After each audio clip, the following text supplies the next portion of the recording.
botanical, this carnival. I want you to find a way. Everybody on stage, oh Lord, oh. If you're coming down from the mountain, oh God, oh. When the rhythm beating in tongue, see me jumping on the savannah grass, the savannah grass. Yes, if you tell me, I will tell them that Tell Me is on. Did somebody say tell me? Then tell me about it. Tell Me with host Carlisle Powell. There are talk shows and then there is Tell Me, your very credible source for information. Join us every Thursday night. You certainly won't be disappointed. Alongside Dr. Kelvin Daly. Panic and fear, uncertainty that is compounded by a leadership that appears unprepared, uncertain, and indecisive in dealing with the coronavirus pandemic. And Tulu Weeks. Until God gets a hold of our Premier's life and transform him, he will go from bad to worse. We are tired of playing politics. We need to see policies that will change the life of people, especially those of us in the diaspora. Tell me. Carlisle, I want all women in this rally for change. Every Thursday at 8 p.m., you can be a part of this conversation by calling 669-7312. That's 869-669-7312. Also available on WhatsApp. Or from the diaspora, 917-460-2187. Every Thursday night from 8 to 10 p.m. with host Carlisle Powell on 2020 Vision Radio and Facebook. Pico, the way to go for residential, commercial, and industrial wiring, data, security, UPS, and generator installation. When you need electrical work done now, done right, done at an affordable price, contact Pinney's Electrical Company. Call or WhatsApp 665-1916 or email pico_1166@yahoo.com. Pico, the way to go. Do you know what you're drinking? If you are drinking plastic bottled water, chances are you're consuming plastic contaminants, BPA, and other hormone-disrupting chemicals you cannot see with your naked eye. Those empty plastic bottles take up to 450 years to decompose. In the meantime, plastic bottles are polluting the environment. They are dangerous to the planet and our health. The safer solution is to acquire your own Kangen alkaline water filtration system, and you will never have to buy toxic bottled water again. Help save the planet and drink clean water for less than the price you'll pay for acid plastic bottled water over the next few years. The Kangen technology is the world's most popular, most acquired water immunizer. For more information, you can call or WhatsApp us on 917-207-1307. That's 917-207-1307. Change your water, change your life. This 2020 Vision Radio 102.1 FM program is being simulcast weekly on the Caribbean Broadcast Network, heard on CBN Superstation 90.9 FM, Go Loud Digicel app, covering the entire U.S. and British Virgin Islands, and CBN TV on Flow Channel 101 and on CCT TV Channel 291. We do appreciate our U.S. and British Virgin Island listeners and viewers joining us for these informative and entertaining programs on 2020 Vision Radio and 102.1 FM. The views and opinions expressed on this program are strictly those of the participants and do not represent those of 2020visionradio.com or its advertisers. Good night, everybody, and welcome once again to another edition of Tell Me. And what that means is that it is a Thursday night here in Charlestown in Nevis, and it is still hot. Very, very hot. Every now and again we get a bit of rain, but it has been hot for a very long time. But I'm not complaining, because when the nights get just a little bit cool, Nevis people get in problems and say that it's cold. So I'm not going to complain about that at all. Tulu, how you do? As usual, I'm good. I'm grateful to be back another Thursday evening. Thank God for sparing our lives, giving us health and strength that we can be here. Good evening to all our viewing and listening public. We are happy to have you. Call up a friend, call up a neighbor, call up a critic. Call as many as you can call and tell them, listen, tell me, it's back on the air. Good night. And how are your sisters? My sisters are okay. Okay, They brilliant. they should be okay. All of them should be okay. Sisters and brothers and aunties and uncles. Everybody should be okay. They know who they are. They know that I wish them all the best. And so I don't have to come here and do it every time. Just like how they know when the birthdays come. They know when their birthday comes. Tulu, I'm not able to go with you. Dr. Daly, how are you?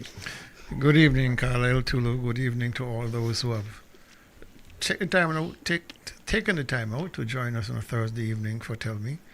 If you're on the FM dial, Twitter, YouTube, of course, on the Facebook feed.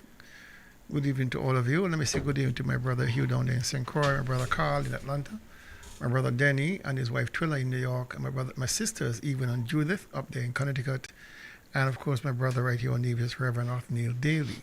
And over there in St. James, I wish to say good night to my good friends over there, Bose, Turkey, and Gary. And up in Westbury, my good buddy Max. Hope all you guys are doing well. And sit back, relax. We have a lot to talk about this evening, so stay close. We're fixing something there on the technical side of it. So our technician is doing some brilliant work. Just had to unplug one of the cameras because it's refusing to pick up Tulu tonight. I don't know why, but we'll get everybody on the screen one way or the other tonight.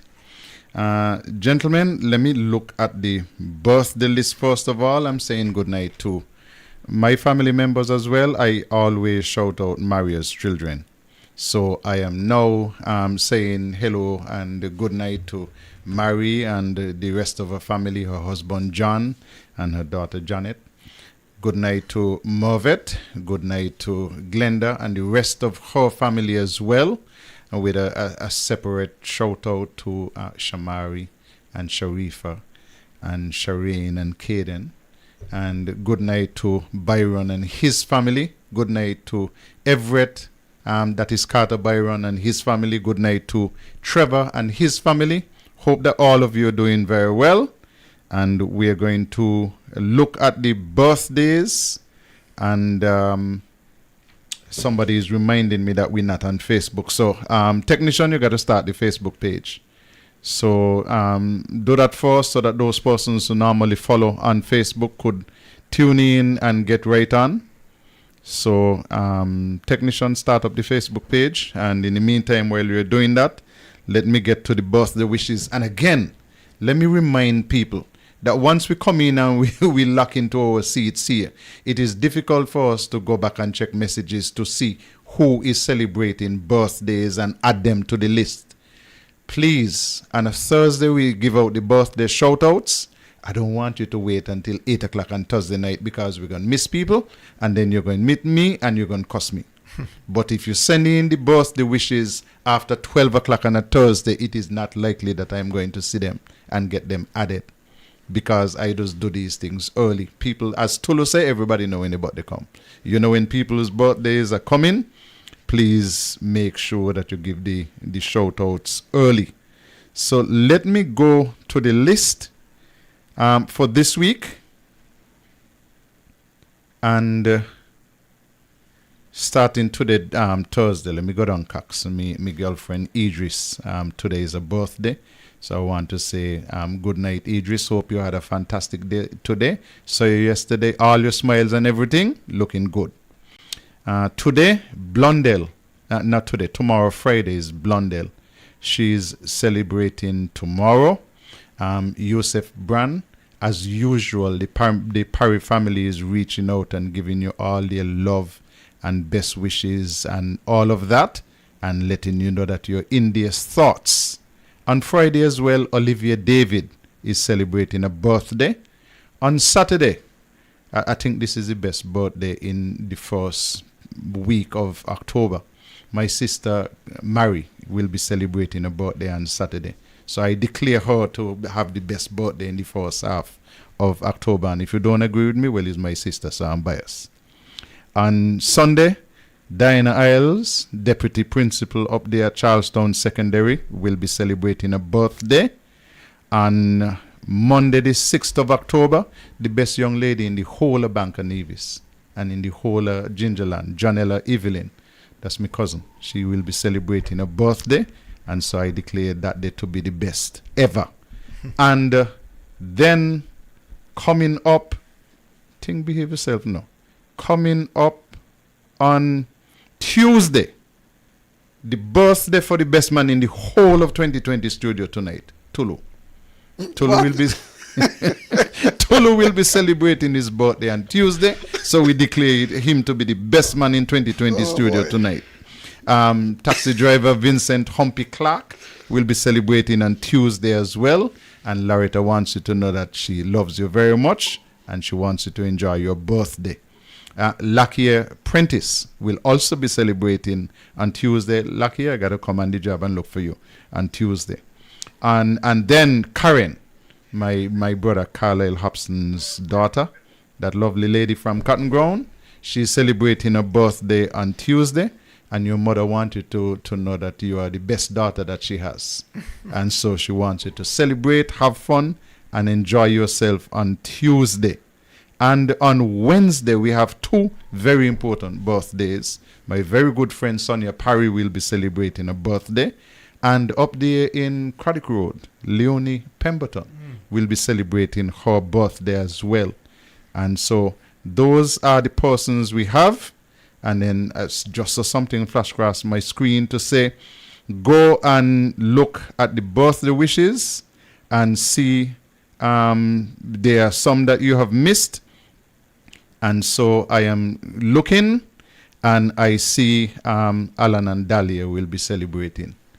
And so we want to, I don't want you, well, celebrating not a birthday, not an anniversary or anything, but celebrating life and living. That don't count.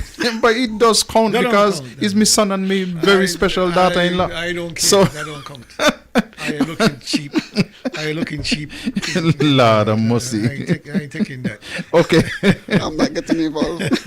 Okay. Well, Leniqua Dyer is sending birthday greetings out to her uncle Mark Liebert, who will be celebrating tomorrow. So some count for me and some don't count. Okay. No problem. I see one here from Millie Cornelius. And she's wishing her grandson Jamie and granddaughter Jatasha. She didn't say when, but Jamie and Jatasha's birthday is coming up sometime soon. Okay. Well, we'll celebrate with them. So those are the persons we have celebrating. So we can do the birthday song for them now. Oh, Tuesday, she said. Tuesday. Okay. Jatasha and Jamie. All right. So that's it? Yes. All right. You going to sing with us tonight? Oh, definitely. Right. We didn't sing last week because I don't know. I believe Alan could sing, but I know I can't sing, so I didn't attempt it.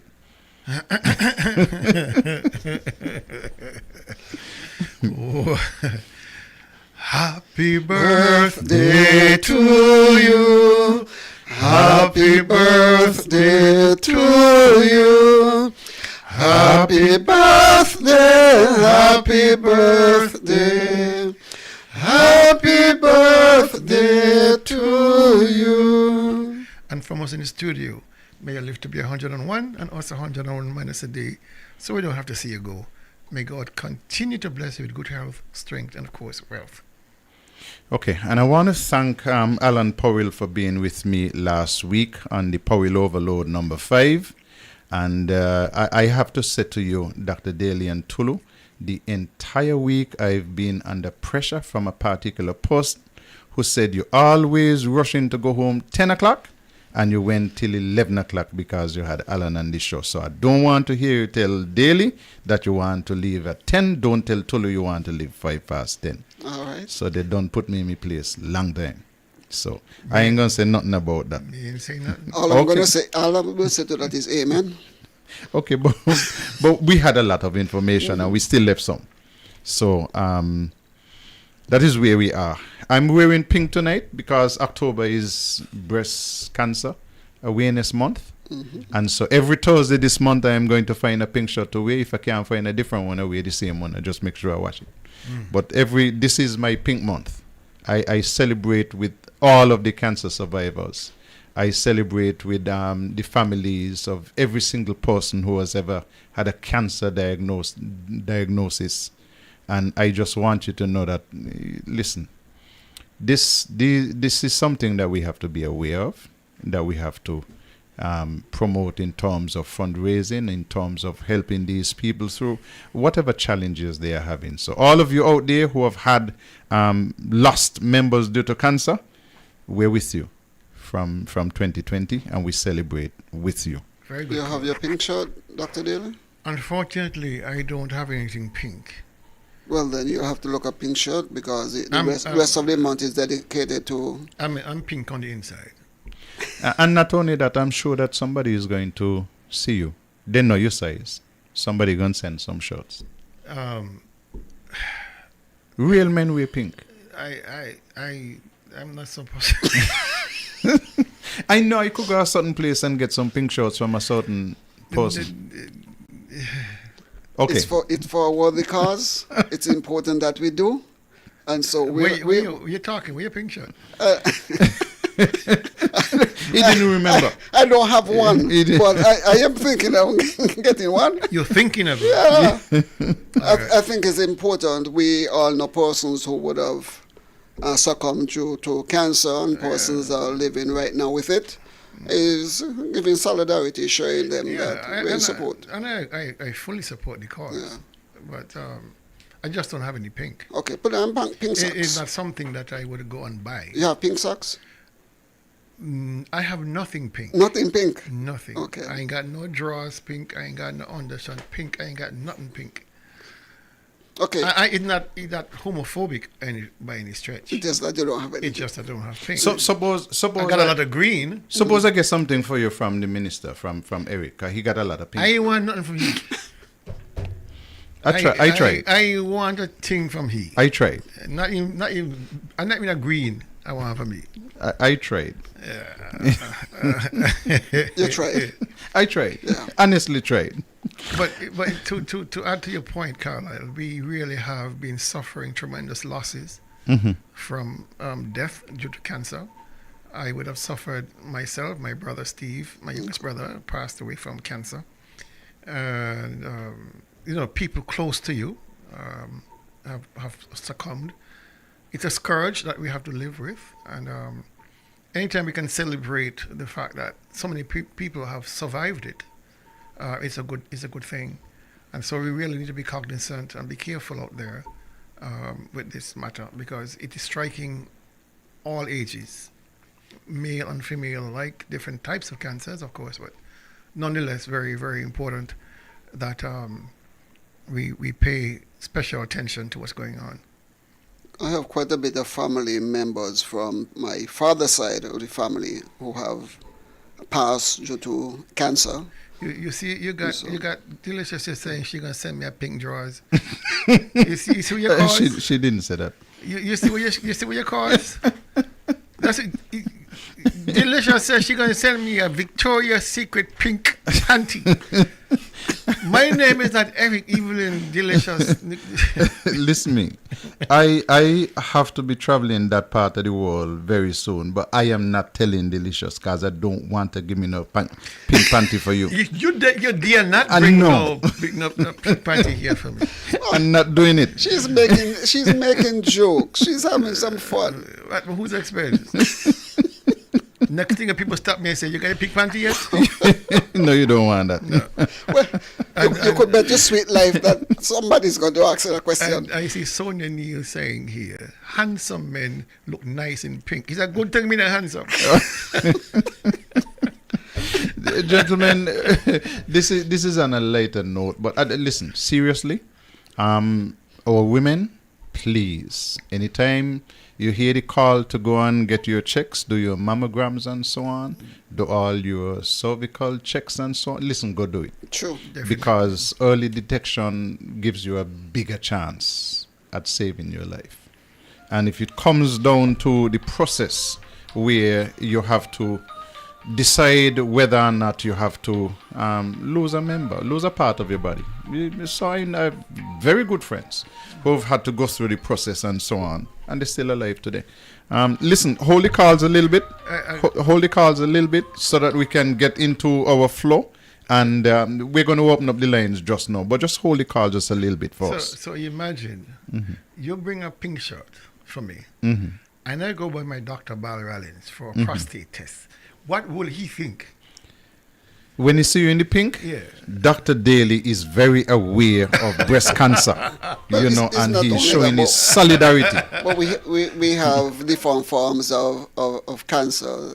Again, the prostate. I think that many men has. Would you wear a pink shirt to go prostate test? Why not? I would put on my Nevis Academy shirt to go. I put on a black shirt. Why? Well, got some very big fingers. But it's not him you normally go to. You normally go for prostate checks. Not me with a mask screening. Not, yeah, you don't. Okay, all right, I hear you. Let me pay. You're going to pay. But you get to check that. But it's not so cheap, you know?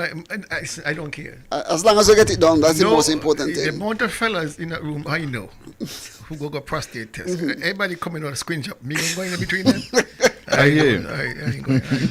He's a coward. Gentlemen, moving right along. But I am in solidarity with these ladies. Yes, true. I always encourage men to go get their prostate checks. But when it comes to October, I am very serious and very concerned about my female friends. I believe that breasts are a thing of beauty. I like to see them. But they're delicious too. Oh yeah.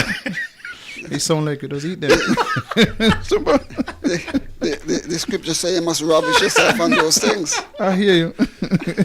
Gentlemen, on a more serious note though, over the last weekend or so, we lost teacher Fraser at the Charlestown Secondary School. Fraser, a couple of years ago, confided in me that he had renal failure and that he had to be traveling to St. Kitts to get his dialysis treatment done.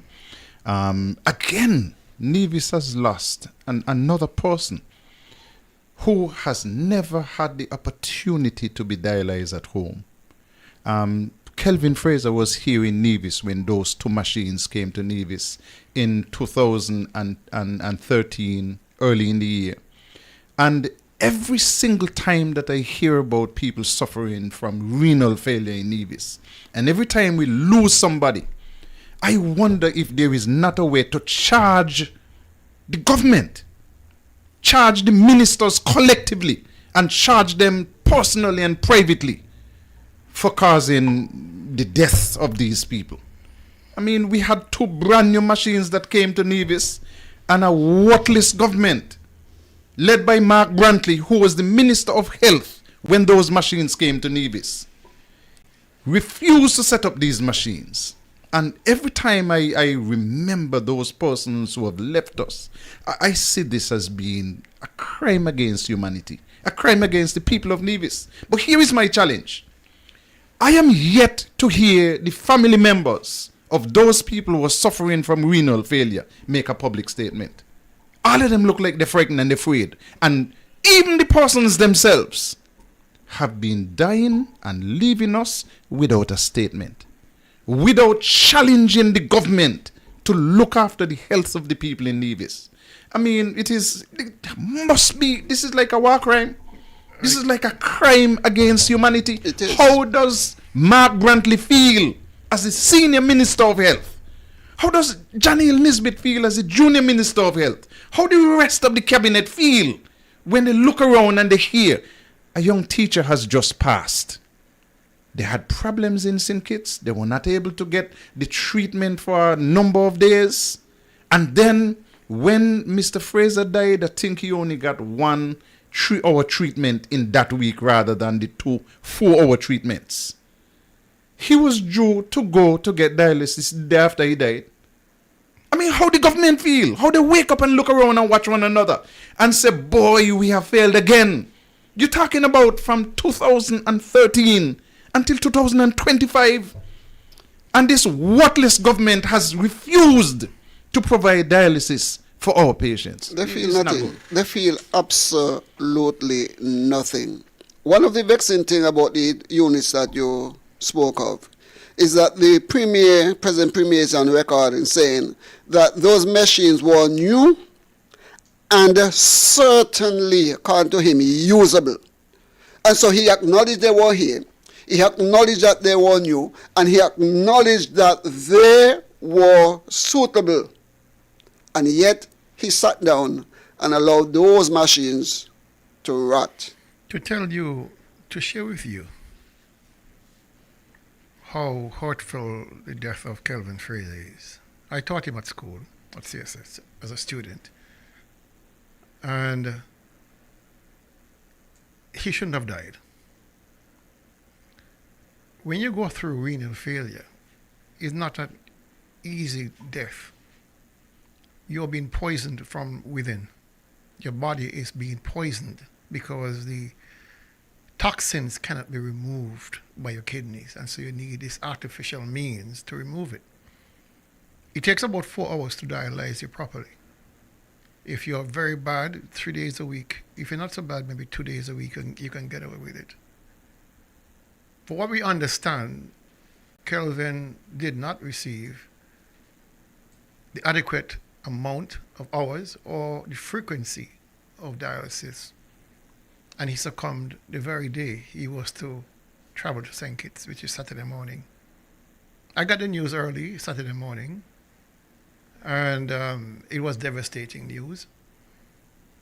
Because in the first instance, I don't understand how you can be running a renal unit and lose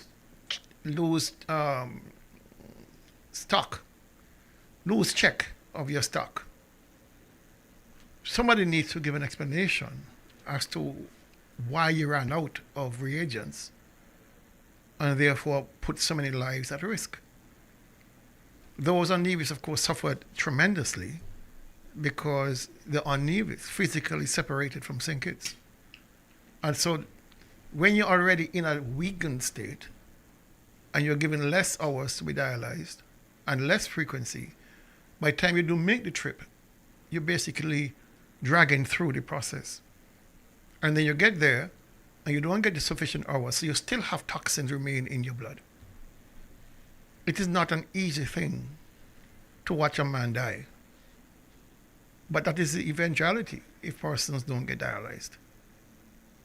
And to know of the negligence by this government, I've yet to hear, and I checked, and somebody can correct me, but I did ask a friend of mine if on his show last night whether the Premier rendered any condolences to the family of Kelvin Fraser, whether Dr. Drew, who is the Minister of Health on St. Kitts, whether he rendered any apologies on behalf of his ministry to the family of Kelvin Fraser.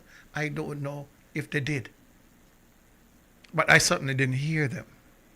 But it's warranted. And a full investigation is warranted. I heard the Premier on his press conference talking about the rise of patients with kidney failure, and his government plans to have the conversation regarding having a backup system on Nevis in the eventuality that the renal, the dialysis unit on St. Kitts goes down. So they can move people from St. Kitts to Nevis and have persons on Nevis dialyzed in the event that the unit goes down in St. Kitts. This is so insulting on so many levels, and we have touched on those levels. Tula mentioned it, you mentioned it, Carlisle. It's so insulting because so much has been said and done with the increasing numbers of people who are suffering from renal failure. So many promises were made over the years. So much money has been passed to the government. So much things were purchased in the previous government to make sure renal care is possible on Nevis. And so this falls squarely in the lap of this government, and they cannot extricate themselves from it. Now, the people who are on dialysis on Nevis, of course they're scared to speak up because there is no way that they can afford the fee, the cost of being dialyzed. There's no way they can afford it. And therefore, if you speak up, the fear is, listen, they might, they might do something to me. They might cut my hours or my time on the machine. They might be vindictive like that. I don't know. The guy, one who died, the last dialysis patient to die before Kelvin Fraser, he told me his biggest fear was going to St. Kitts, going through the vestibule, the receiving area, and being handed a bill for the dialysis treatment that has been accumulating for the last year or two. And he said daily is over $100,000 a year. And that frightens him. Right? And so you have this catch-22. You want to speak up to defend yourself because your life on the line. But if you do, you fear prosecution and victimization. But the real victims, the real culprits in this thing here is the NIA. Kelvin Fraser should not have died. He shouldn't have died. That's a wasted life. A young teacher with a family, he shouldn't have died. But what is to prevent others from dying? What is there in place now to say this is a one-off situation? Have you heard anything?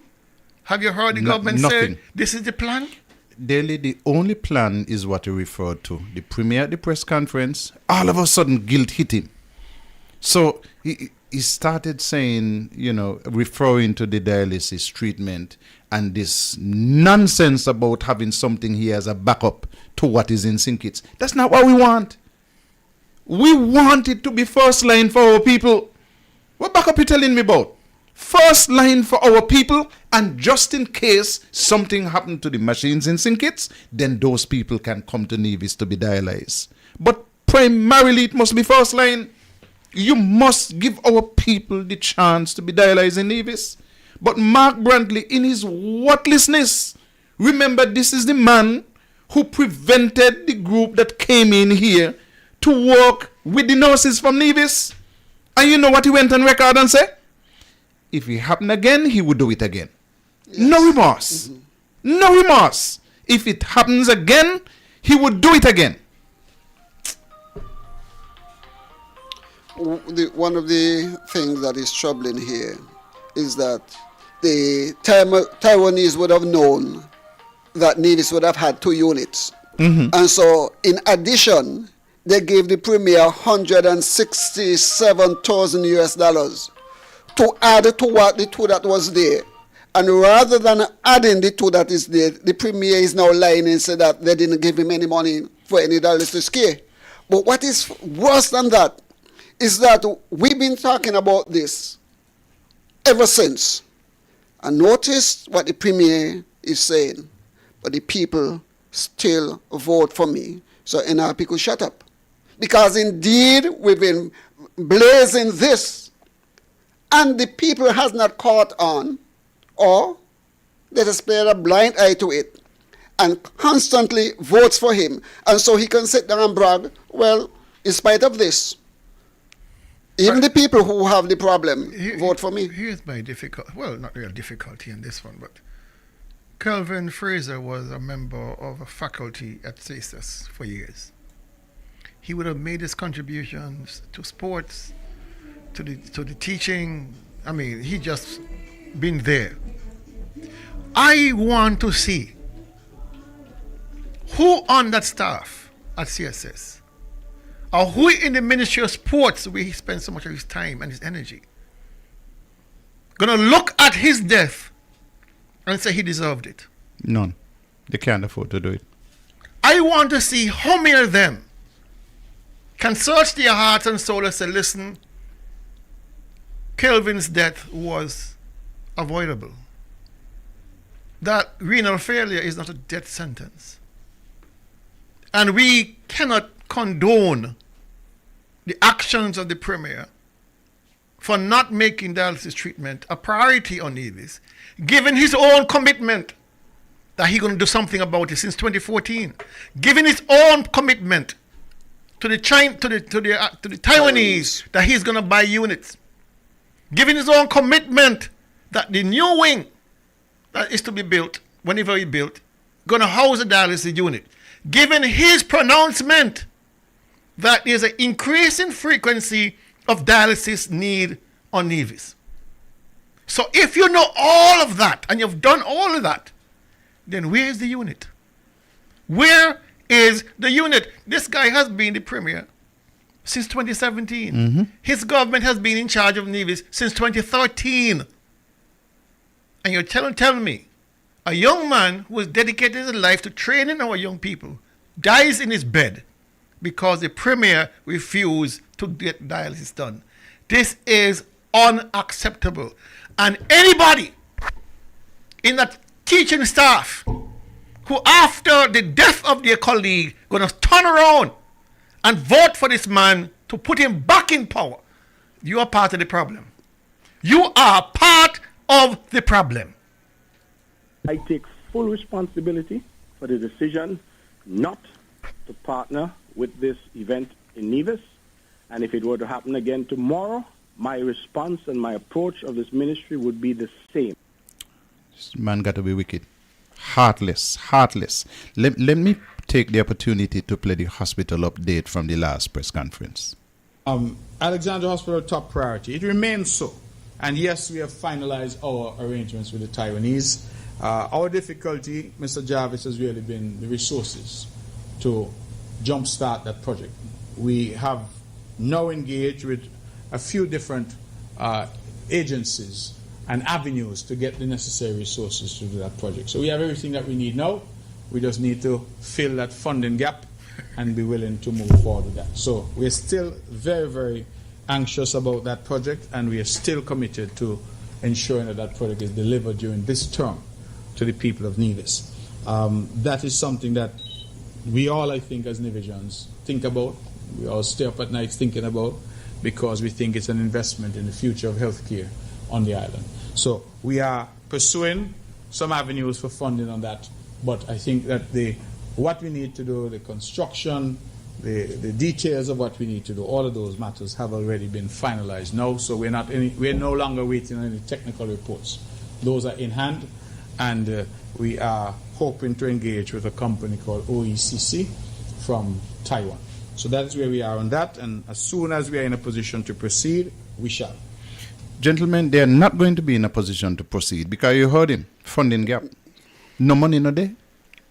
I thought that he would have made a comment at some point that the Taiwanese would have been the source of the funding for the hospital. He's saying no, they're pursuing avenues. Mm-hmm. You notice he didn't say they're going to approach a bank. He No. said avenues. So what are these avenues? South. That's the only avenue. South is the only avenue. South Nevis is the only avenue he has. Hold a minute, gentlemen. The phone lines are now open. Let's take this first call. Good evening, caller.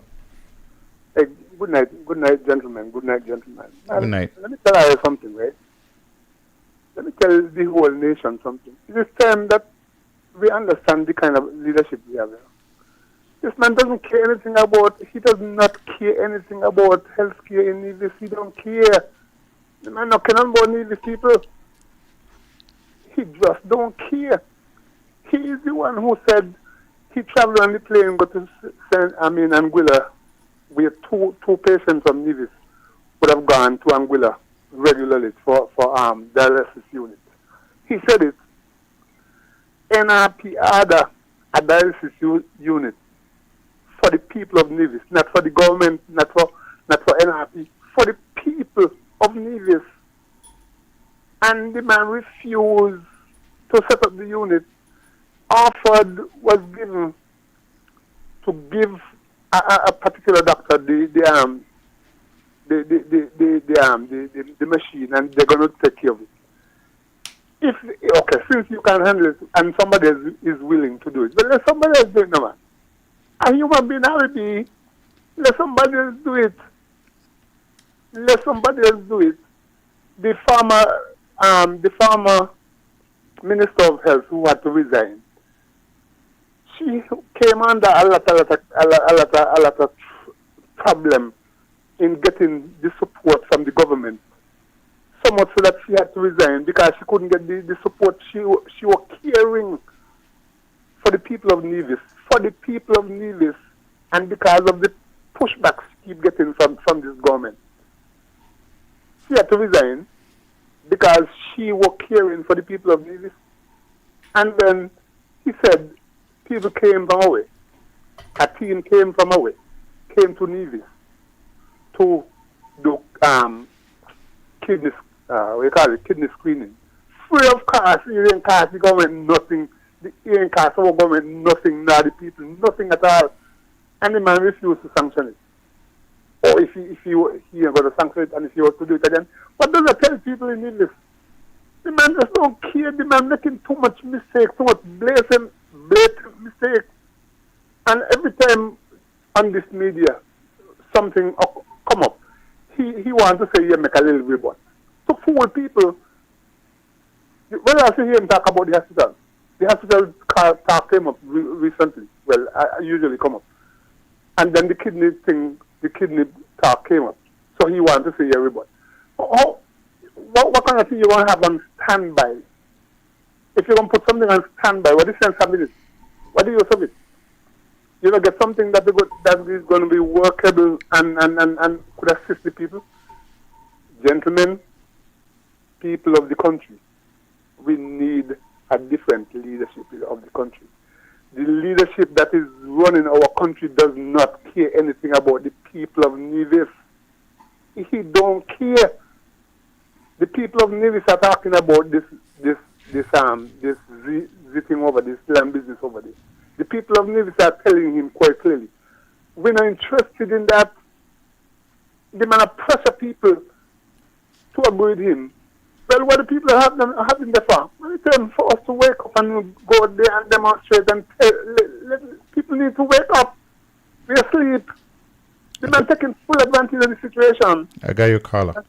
Thank you very much. Yeah, thank you very much. Thanks for calling. The phone lines are now open. The only other thing I would say on this, I have a lot to say about this renal situation and the fact that the government, but you know, Mark keeps making the point. In Pitakin, the people vote for me. Mm-hmm. In Pitakin, the people who have kidney renal problems, they vote for me. Their families vote for me. And according to a CCM fella, they voting to die. I'm not going to put it as bluntly as that. These people want to hold on to life. But the government is not giving them a chance. I mean, Mark spent a whole ton of money, went down to Guyana, and said that he went down there to review their situation with respect to dialysis and how they can get four more machines to add to the two to make 6. We ain't got none at all. Good evening, caller. Carla, good evening. It's a great evening. Good evening to Dr. Daly and good evening to Tulu. Carla, I remember this some years ago being on the ferry. It wasn't one of these little fast ferries from Nevis. It was the big older boats. And there was a gentleman on the boat going for dialysis in St. Kitts, and I recall looking across the way at him and thinking how uncomfortable to be sick and have to make this trip on a boat across here. And wondering, why have we not fixed this in Nevis? Carlisle, do you remember some years ago, there was a gentleman, I don't want to call names, here in Nevis, who had a dialysis machine in his home. I have it right here on my book in front of me because I was going to mention his name. And my uncle Dinsley then, since you have it, and he was being treated right here in his home in Nevis. After that ended, why didn't the government or governments get involved and try to continue on from there? Then NRP got these machines, and you have a government that came in and refused to use them. There are people, I was having a conversation just today about a young man who in Nevis who goes for dialysis treatment in St. Kitts. And he got a call yesterday saying his treatment for this week or the next treatment has been cancelled. What are these people supposed to do? They're supposed to go down by Mark Brantley's office to protest. That is what they are supposed to do. Well, okay, and that's fine. But the thing is, when are we going to... It's a frustrating topic because people are losing their lives and nobody seems to care. We can't get a hospital fixed. Now, let me ask you a question, Carlisle. With all of the boohoo and the hullabaloo about who wants to come and have a special zone here, have we had an investor who wants to open a medical zone? We had one. Remember, we had a groundbreaking ceremony down at New River. Hensley Daniel and Joseph Parry could tell you a lot about that. Really? We had one. I remember going to the groundbreaking ceremony down at New River, down at Coconut Walk. And the investor was here on the island. And that went through when NRP lost the election.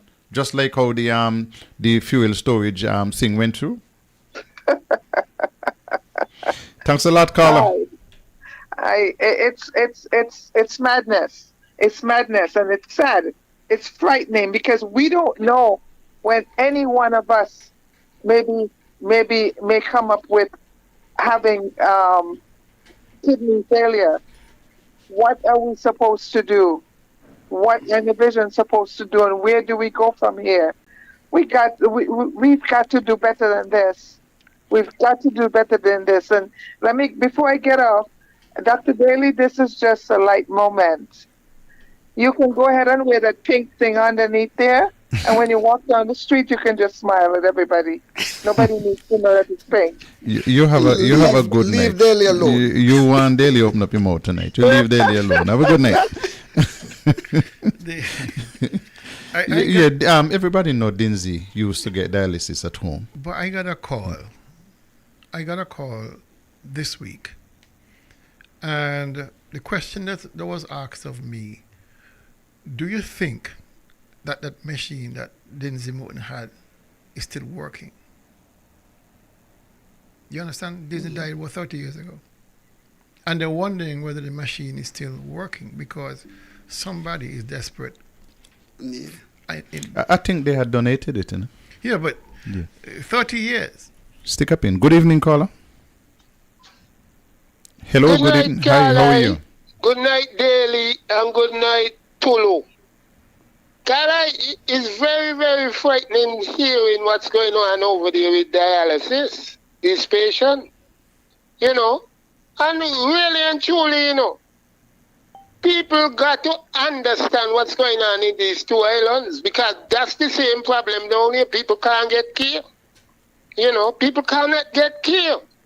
But Carla, I call this first segment here to let people in Nevis know they have to go out and support the convention. They got to go out and hear what Janice Daniel have to say. She deserves a chance, and people got to add adherence to the young lady.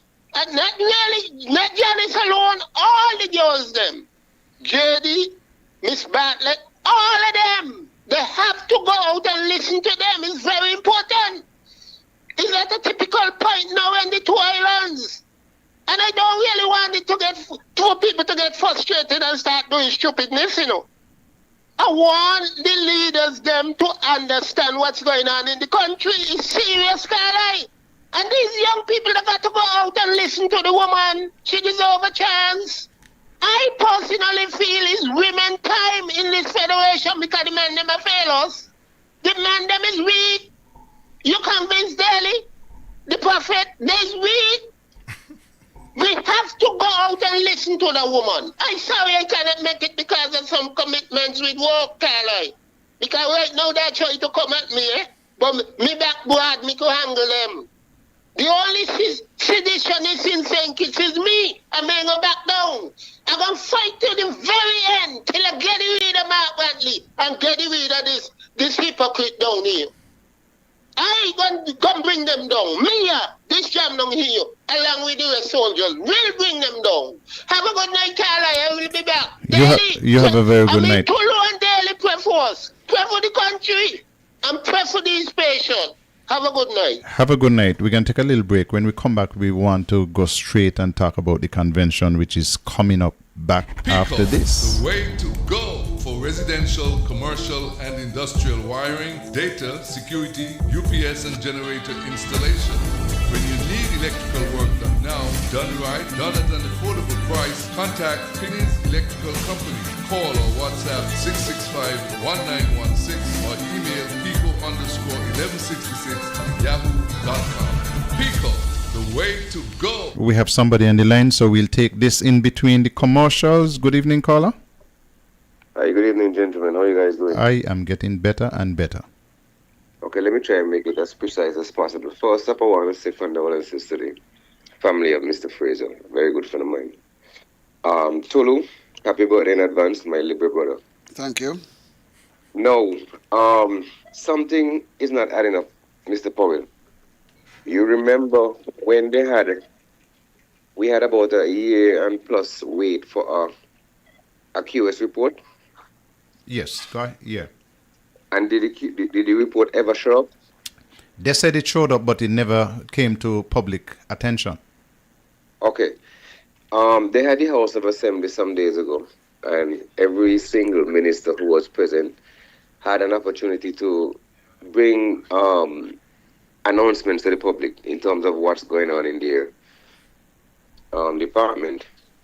I found it strange that the Minister for Health never brought up the fact that she said that the cabinet had received 2 reports from the Taiwanese, because she was on the Government in Action show a few days before, and she never brought up the fact that they received 2 reports from the Taiwanese. So something is not adding up. I don't know what it is, but there's more in the matter than the person. That's all I'm going to say, and I'm out. Thank you. Have a good night. Do you know what you're drinking? If you are drinking plastic bottled water, chances are you're consuming plastic contaminants, BPA, and other hormone-disrupting chemicals you cannot see with your naked eye. Those empty plastic bottles take up to 450 years to decompose. In the meantime, plastic bottles are polluting the environment. They are dangerous to the planet and our health. The safer solution is to acquire your own Kangen alkaline water filtration system, and you'll never have to buy toxic bottled water again. Help save the planet and drink clean water for less than the price you'll pay for acid plastic bottled water over the next few years. The Kangen technology is the world's most popular, most acquired water immunizer. For more information, you can call or WhatsApp us on 917-207-1307. That's 917-207-1307. Change your water, change your life.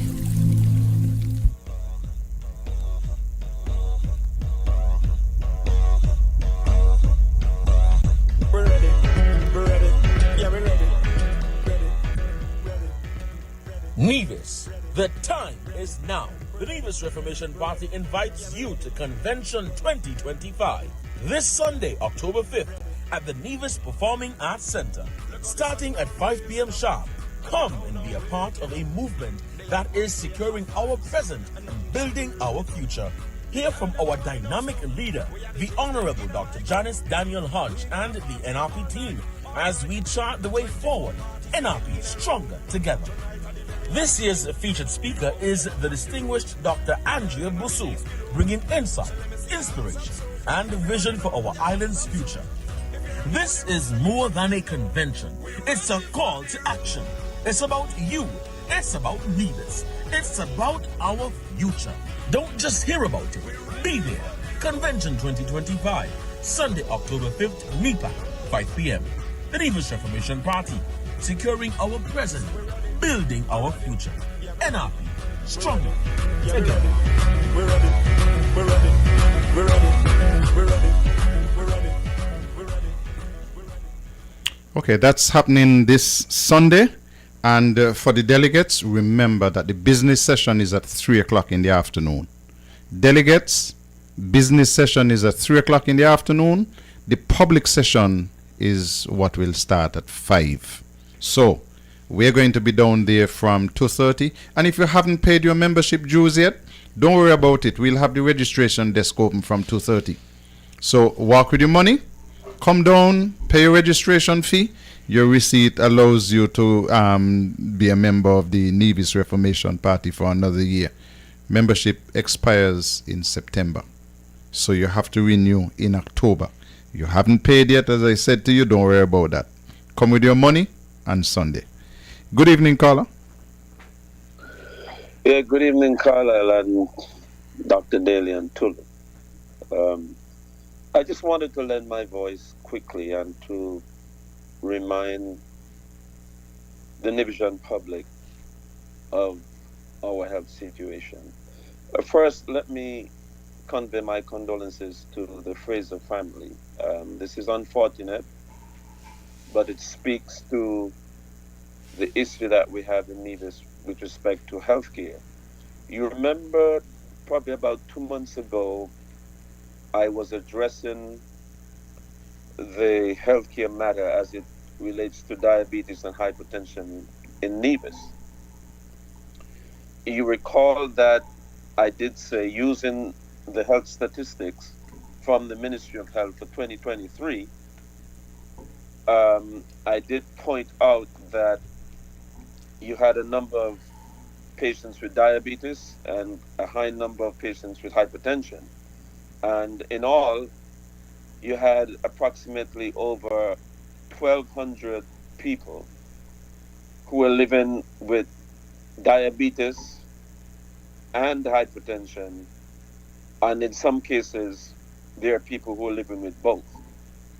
And that places them at a higher risk for kidney failure. So just imagine that 10% of our population, or more than 10% of our population, have either diabetes or hypertension or both. And you see what kind of problems we're looking at and the trajectory of this problem if we don't arrest this problem as quickly as possible. And I would repeat to Nibijan and the Nibijans in the diaspora, Mac Brantley has never been serious about healthcare. All this talk about the hospital, and every time he has a press conference, the goalposts move. And basically, Mac is just lying to the Nibijan public. There's no money to finish the hospital wing, and whenever he gives his utterances, it's vague. There are nothing specific. Mac will continue lying to the Nevis public on healthcare and on other matters. For example, the SSC zone. It's time that Nibijans wake up. And Carlisle, I will close with this. I am tired of hearing people talking about thoughts and prayers. I profess Christianity, but I'm tired of hearing people talking about thoughts and prayers and no actions. Thoughts and prayers do not bring back somebody who is dead. And it is like we hear here in the US, whenever you have a mass shooting, all the Congress people talking about thoughts and prayers, but yet still they won't enact stricter gun controls and serious gun legislations to prevent some of these things from happening. Same thing in Nevis. Thoughts and prayers not going to do us much in Nevis if we don't take action regarding our health care and changing the trajectory of our healthcare situation in Nevis. Thank you. Thank you very much. Have a good night.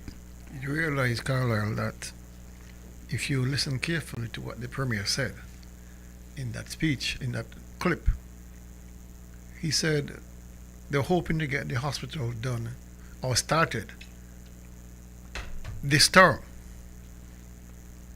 In no longer this year or next year. You're very observant. But this term, the term ends legally 2027.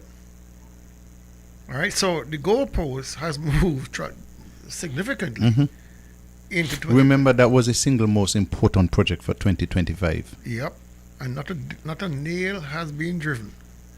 I mean, I wonder sometimes, and I know that he says and he brags and boasts that he keeps winning. I'm not certain whether that is even accurate, but I would use that argument in this way. The Premier is bragging that he's always winning. Fine. He's been winning since 2013 with CCM. He won his premiership in 2017. He won it again in 2022. What has he done with it?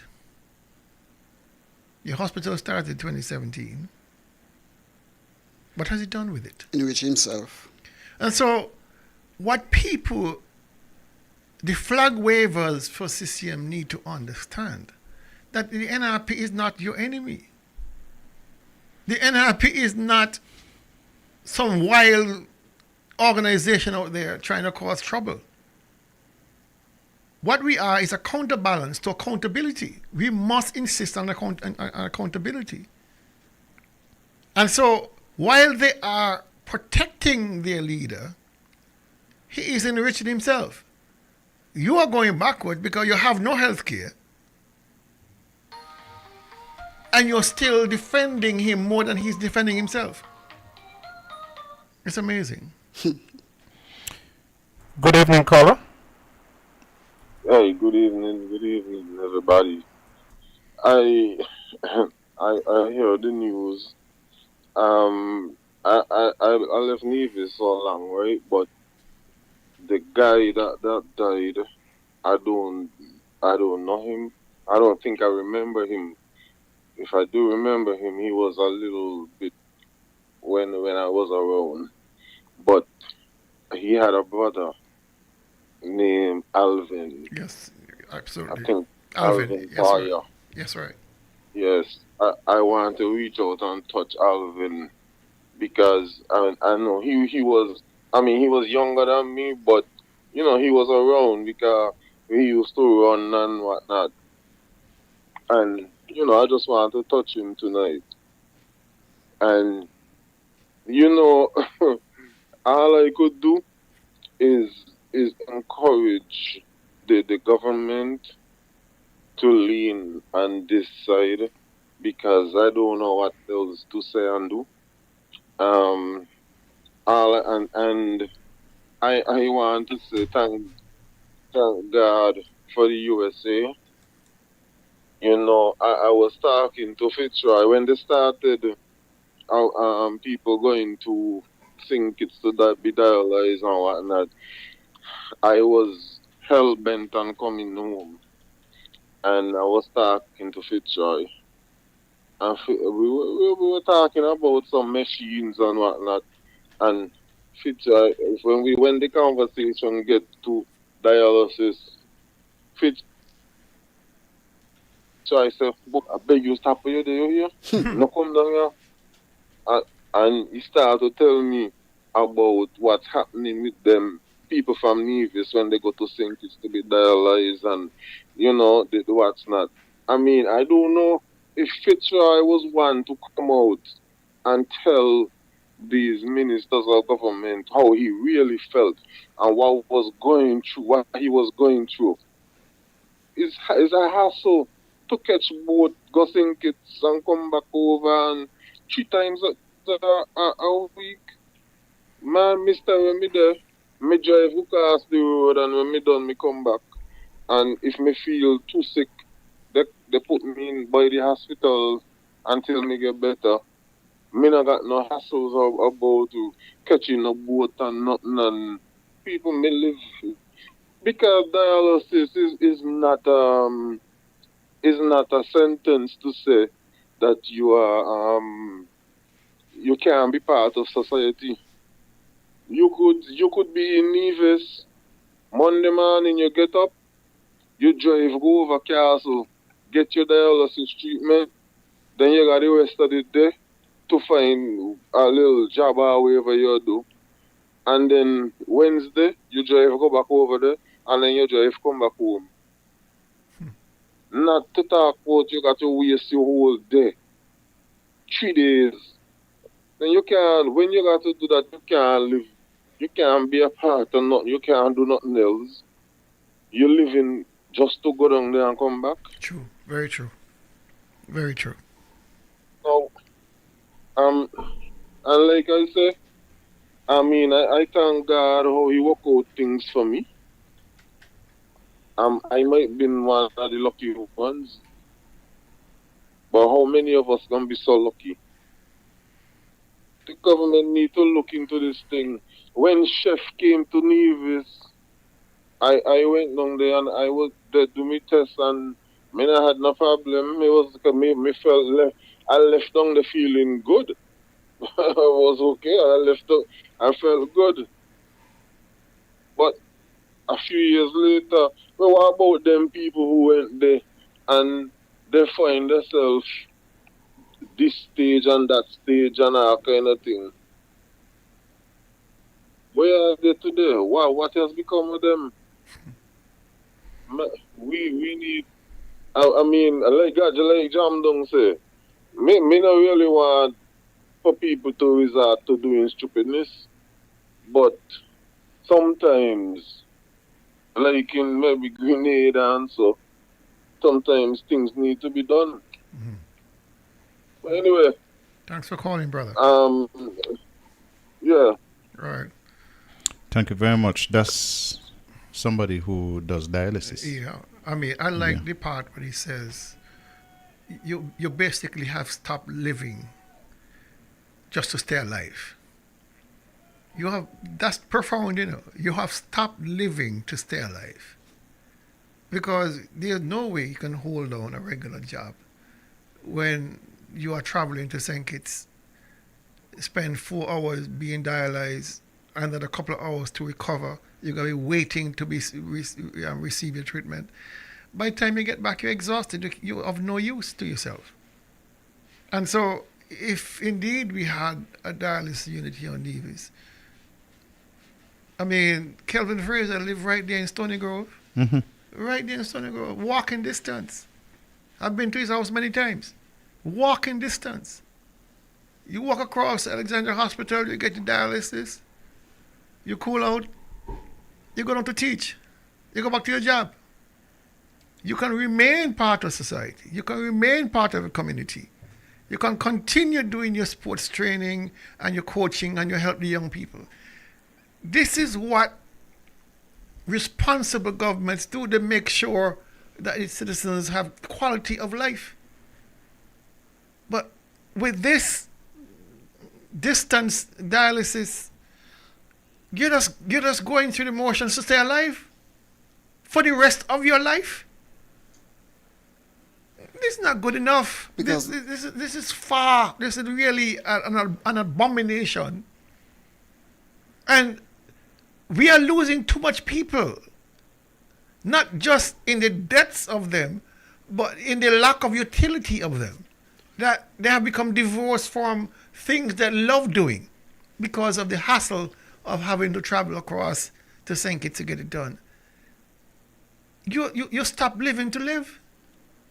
And you know, at one time, the Premier was happy to go into the hospital in St. Kitts where there were about 4 patients from Nevis getting their treatment and boasted about the patients are getting good care in St. Kitts. He did not mention that, hey, these patients would have been better off if they're closer home, they're home with their family and the friends around them. The biggest issue, and he said it, for him,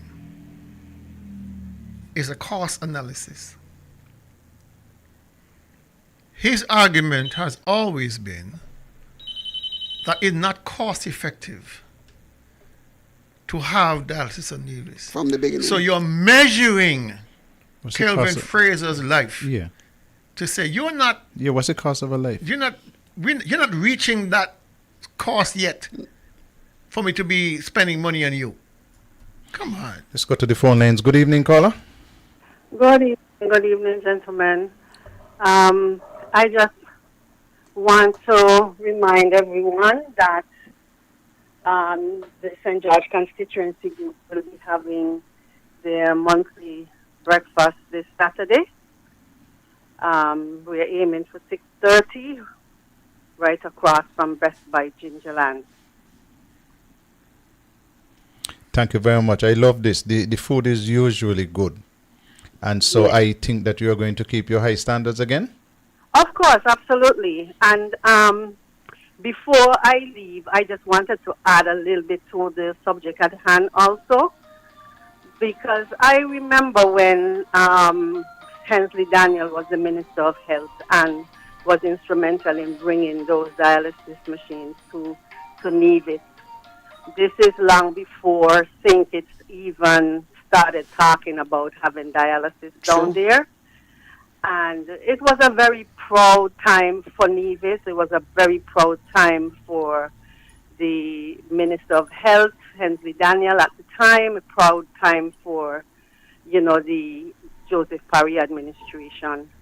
And so there was a lot of tooth in the horn. It's even bragging rights about the possibility of us having dialysis. I remember that folks who needed to get dialysis used to be flown to Anguilla. I remember the expense and the hardship it was at the time, and Mr. Daniel decided, under Mr. Parry's leadership, that we will have dialysis here.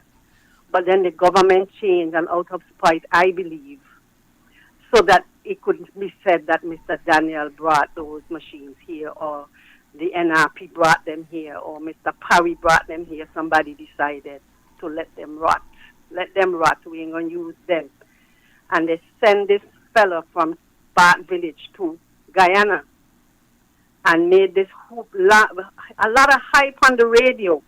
And they're going to, something was wrong with the machines that Hensley brought, and they're going to bring the right machines, and what 2 machines weren't enough, so they were going to bring a larger fleet of machines. But as of today, what do we have? Now our people have to go to St. Kitts, which is better than having to go to Anguilla, but we need to have the machines here as well. We were ahead of St. Kitts in looking towards having dialysis at the time, and now St. Kitts have, and we have to go down there. So it's just, to me, out of spite that we find ourselves today that people are dying on Nevis as a result of not being able to get dialysis here. So that's just, as I'm listening to you guys, it's bringing back the memory of some of the things that took place, and now to see where we are, it seems like, we are going backwards instead of progressing. But so that's my little bit on the subject, and I hope that, certain things can be improved for the lives of our people. Thank you very much, Don't forget Carla. our breakfast on Saturday. Saturday Thank you. morning. Yeah, we're coming. Thank you very much. You. Okay, you're welcome. Bye-bye. Okay, I have to tell you that the last St. Paul's breakfast was banging, really good. Really, really good. We bang everybody, But let me Usually good. Lord, you're boasting. Let me hold on. Somebody been holding for quite a while, so let me take it. Good evening, Carla.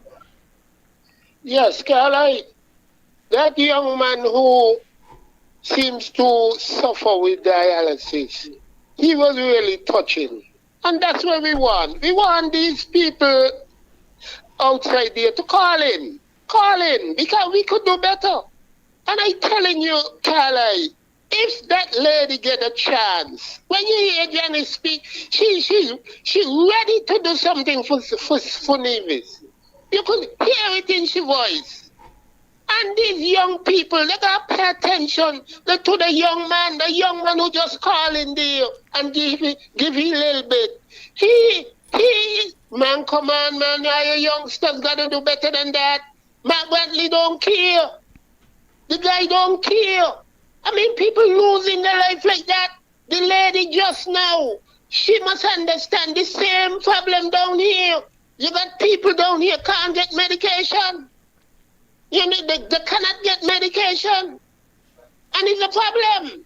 It's a serious, serious problem. And One is a doctor down here. He just flying the wall. He and his wife. Just flying. They don't care. They don't care about us. And we got to make sure we do things to put the right people in the right. No one pegging the square hole. Put the right people. JD and Miss Bartlett. They could turn around things for Nevis. And the young people we are calling on IO, come out and support the people. Support them. They deserve it. Carla, I want to hear you talk a little more about the convention. It's very important. People is listening, and it seems to me like they ain't get the kind of airplay you should be getting, because people calling me down here want to know, well, when is it? So let me try to do a little better, because we have to give her the props. We have to support Miss Daniel. She deserves it. Because I know she could do better than the vagabond there. The boy is a vagabond. He's a vagabond, Mark Brantley. Have a good night. Have a good night, caller. Okay. I was looking for the clips with Lenny and couldn't find them. And then my technician, our technician, boy, got to be the best in the world. He loaded them into the system. So let's play them. Hello? Hello, good night. Yes, good evening. You're on the mark. On the mark, yeah, Mark. This is Lenny. Yes, Lenny. Yes, I was just calling to say hello to my family back home in Nevis and say thanks to you for what you've been doing for me and stuff like that. Also, I'd like to find out if there's any information on the machine. Okay. Lenny, can I call you in the morning? I know how to contact you, so I can discuss you, because I can give you an update. Okay. All right. Then. Okay. All right. Thanks a lot for calling in. Unfortunately, Lenny passed away. Lenny had traveled to Guyana. I think he had dialysis treatment in Antigua, possibly in St. Martin or Anguilla. Ended up in Guyana. And he came home. I don't think he made it back to Guyana. No. He never was able to get dialyzed in Nevis. He called into the premiere show on a Wednesday night and asked a question on the air, any update on the machines. Lenny knew that the NRP government had bought machines and that the machines were sitting in a container at the Alexandra Hospital. I remember going to a renal society dinner and hearing Dr. Leibod say to the government, listen, give us the machines and a piece of land and we will make them operational. From Dr. Leibod. And little Lenny, the man who he supported, Mark Brantley, and who he said, thank you for what you have been doing for me. Lenny wasn't able to tell him, thank you for allowing me to die. Because they let Lenny die. We just didn't have the machines operational here in Nevis. Nobody cared about it. The people on the CCM side is just as if they were saying, boy, it's not me, have renal failure, so I don't care about you. Listen, but the government, and years later, it's the same thing. They had abandoned Lenny because they sent Lenny to Guyana. They brought him back home to spend a little time with his family. And rather than making preparation for him to go somewhere else, they abandoned him in Nevis. And basically, the way Fraser died, his body was poisoned. He was brought here to vote. Oh, he came in to vote? He was an election. He was brought from Guyana to vote, where he was receiving dialysis care. And then abandoned? Doing well, strong, good enough to travel. They brought him in like cargo to vote. That is why he ended up in Nevis. That is vexing. They brought him here to vote. And then abandoned him? And then he got so sick, he eventually succumbed to his illness. And so, when you hear the premier say, I'll call you in the morning, he doesn't want it public. He does not want to hear that he victimized this fella. Because the gentleman asked him, what happened to the machine? I'll call you in the morning. I'll call you in the morning. I know to contact you. How can anybody listening to these testimonies and say, wait, NRP is telling lie on somebody? This is the Minister of Health. who consign people to their debts because it costs too much. These are now statistics, lines on a spreadsheet that the government said they can't afford.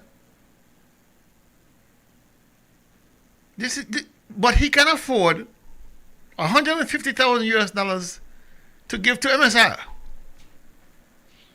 And he repeated it, Dr. Daly. He said the 150 is still on the books. Somebody asked him about the film thing. He said the 150,000 US is still there, available for people who want to come in to shoot films. I have the clip, So he is saying to us here in Nevis, especially during the COVID when things were so bad with people, he managed to find over $350,000 EC per month per film. But he could not find some money to save Lenny's life. He could not find some money to save Kelvin Fraser's life. He couldn't even find the money the Taiwanese donated. But, it's worth repeating what both of you said. Because it is just clicking in my mind for the first time. I know that Lenny was in Guyana. I knew that he came home, but I'm saying that he came home to spend a little bit with his family because we were talking about being with his family, okay? But to hear that he was brought to Nevis to vote, and then after he voted, the premier made no effort to get him back somewhere to continue his treatment. He was too weak. So they allow him to stay here and die here. He was too weak to travel. That's what I understand. He was too weak to travel. Good evening, caller. Welcome in good health. Hi, good evening, caller. Good evening. Something is radically wrong with how we look at our priorities here. I mean, we understand the government have theirs mixed up, but I am thinking now about the ordinary man on the street who expect at least a reasonable, a decent quality of a decent level of government services. It can't be right that in a place like Anguilla, they somehow manage to deliver these kinds of services and Nevis can't. So something, it should strike every citizen that something is wrong with that picture. We boast of being the leading country in the OECS, and you mean something as basic as that can't be supplied? That has to be mixed up priorities. And what's worse is that it has been continuing forever and ever. And it's like people are oblivious to it. He should have been asked at every press conference, every last one until these services are delivered. Why? What is the problem? Why can't it be delivered? Shame him into because I suspect he has no excuse, right? Short of just being uncaring. I don't know how do you measure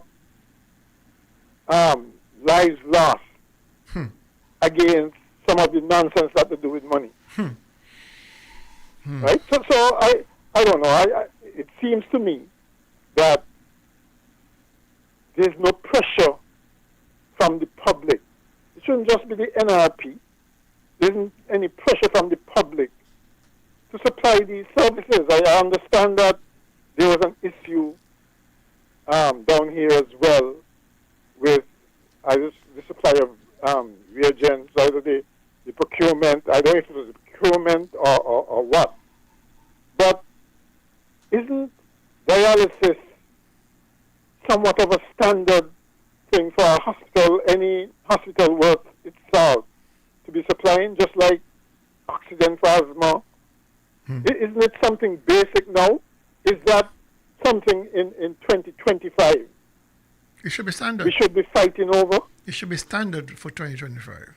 Matter of fact, it should be very standard. It should be very standard.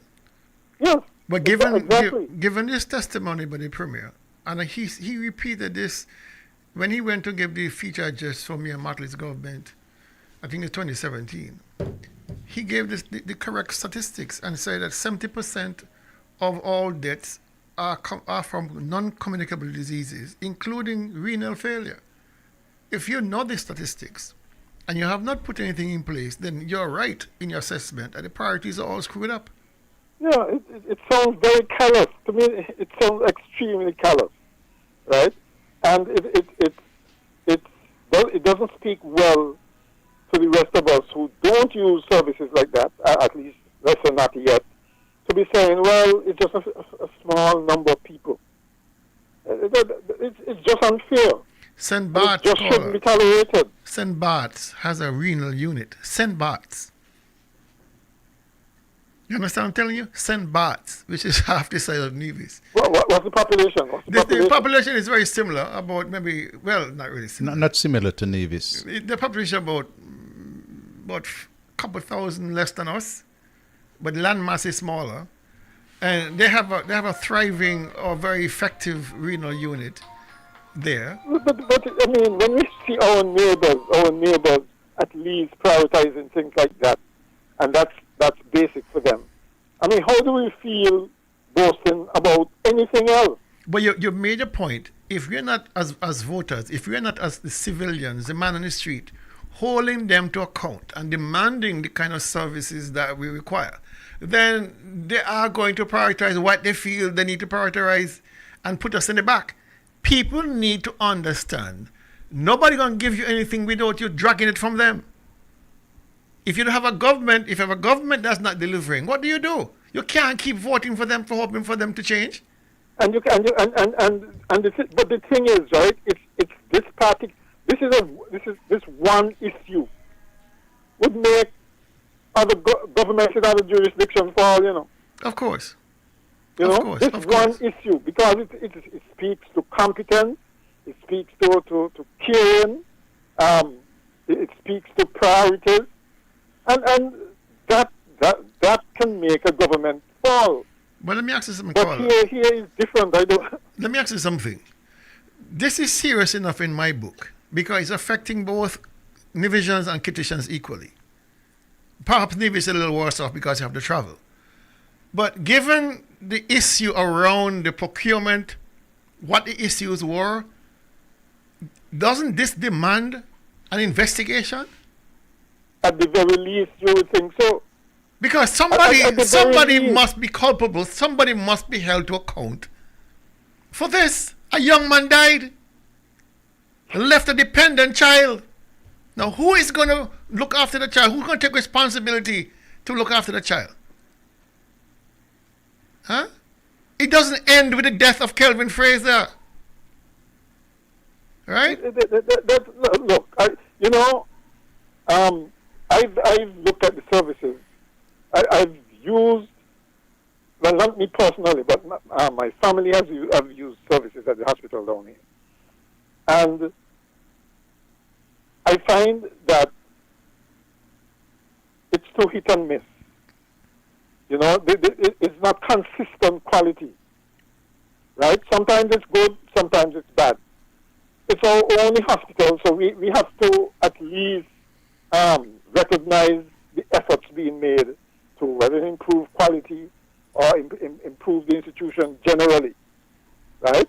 But we can't at the expense of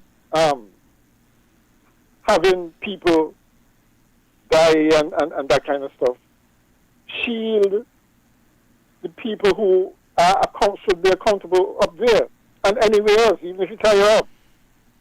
And of course, we know the buck stop tie her up, but generally speaking, right, although we always say that the professionals up there do a good job, etc., we should not be self-congratulatory when things like this happen, right? Otherwise, they're going to be swept under the carpet, and all that's going to be said is the good things right? And there's no impetus to improve the quality, to improve in the delivery of the services. Okay? Like I said, people in 2025 should expect some kind of basic services from things like this, and we should not be at this stage having to be screaming for it. True. To be quite honest, it really shocks me that, I mean, something like reagents. I still can't believe it's true that the absence of reagents would prevent a shutdown of a unit like that. Right? Got to be something else happen. You would hope. Okay? Huh? It can't be that we ain't had money to buy it. Can't be. One of the trips, they could forego one of the trips and buy these things.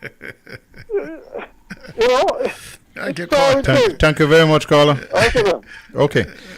Straight back to the lines. Good evening, caller. Hi, caller. It's me again. Are you hearing me? Yes, I am. Okay. I agree with the caller that just got off the line 100%.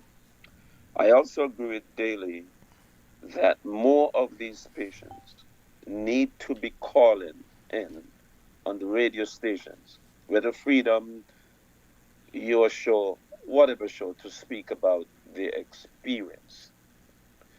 Because if you do not, you're really not helping and advancing the cause for action in St. Kitts and Nevis if you remain quiet. Let me tell you something. This is probably the first time I'm saying this, Carlisle. Back in 2014, when we came to Nevis, we partnered with the Kidney Trust Foundation out of California. The Kidney Trust Foundation also has an arm called Bridge of Life. Bridge of Life, one of their main responsibilities is to build dialysis units and to train people how to use machines, creating a support staff that will provide these kind of services to dialysis patients. We were in discussion with Kidney Trust and Bridge of Life because of the work we did in St. Kitts and Nevis, and they were so impressed, and they saw the data and the numbers. We were in discussion with Bridge of Life at that time to set up a kidney dialysis unit in Nevis where they will come in, provide the infrastructure and the training. One day I got a call from some of the executives referring me to a letter that Mark Brantley wrote disparaging the Kidney Trust Foundation for the work that they did with us. And the question was, how serious is this person about healthcare in Nevis? This is probably the first time I'm saying it. I'm trying to find the letter that he wrote. And he also published a piece in some newspaper as well too, disparaging the Kidney Trust Foundation and the Bridge of Life Foundation. That is the Mark Brantley Nevisians are dealing with. And when I said to Nevisians that Mark Brantley doesn't care about your health care, because Mark Brantley probably feels that he has some money and he has insurance and he can probably fly off the island to seek medical attention. But I have news for Mark Brantley and many of his people who support his nonsense. You may never get a chance to fly off the island because you don't know what situation you may be in. There are many people on Nevis who have health insurance, ambulance insurance, air ambulance insurance, and were not able to make it out because they were not stable to fly out. So for those who think that they may have money and they may be able to fly overseas for medical attention, And so you do not care. And for those Nivisians who are in the diaspora and who live, especially in the United States of America, and think that you may not care about what's going on in Nevis because you don't live in Nevis, you never know. You may end up in Nevis one day visiting family or friends, and you can become sick. And you may be in such condition that you may not be able to fly back to the United States where you feel have the best of care. We got to be careful. This is serious business. I also had my personal experience with Fitzroy Warner. When I came home from my mother's funeral, I literally helped Fitzroy Warner off the sea taxi at Wally Pier. And we had a long conversation. And he was telling me about the challenges he faced in Sinkers. And I said to him then, Fitzroy, why don't you speak up? Because you may be helping somebody else. It's time that our people speak up. And I was so glad that a previous caller was speaking about his situation in the United States and even mentioned Chef and the work we did in 2014. We got to get serious. We got to get rid of Mac. He's no good for Nevis, and I'm not afraid to say. Thank you very much, caller. Somebody is waiting on the line, and we'll cross to them just now. I take full responsibility for the decision not to partner with this event in Nevis. And if it were to happen again tomorrow, my response and my approach of this ministry would be the same. Hi, good evening, caller. Hello, good evening, caller. I think we lost the caller. They probably got a little impatient waiting, so we'll invite them to call again. While you're waiting, let me invite persons to support the St. Thomas's breakfast on Saturday, right there by the Cotton Gong Police Station. And so they will be having their breakfast just like Gingerland on this Saturday. I take this call before we're going to change subjects. How we got to get to the SSZ. We're going to take this call and then move on to that. Good evening, caller. Caller, me again. Caller, that caller, please to find a letter and get it to 2020 radio station. Get it in caller hand. We need that letter. We need that letter. Please, young man, please. Thank you very much, caller. Let's stay with the phone lines.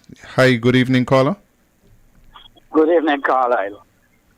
Today we pay tribute to two different people that would have made significant contribution to our development. First, it is Ines Laxton of Jessup. I want to extend condolences to the family and thank God for her contribution to our development. And then we laid to rest today the former Governor General, Mr. Lawrence. We thank God for his contribution to our development.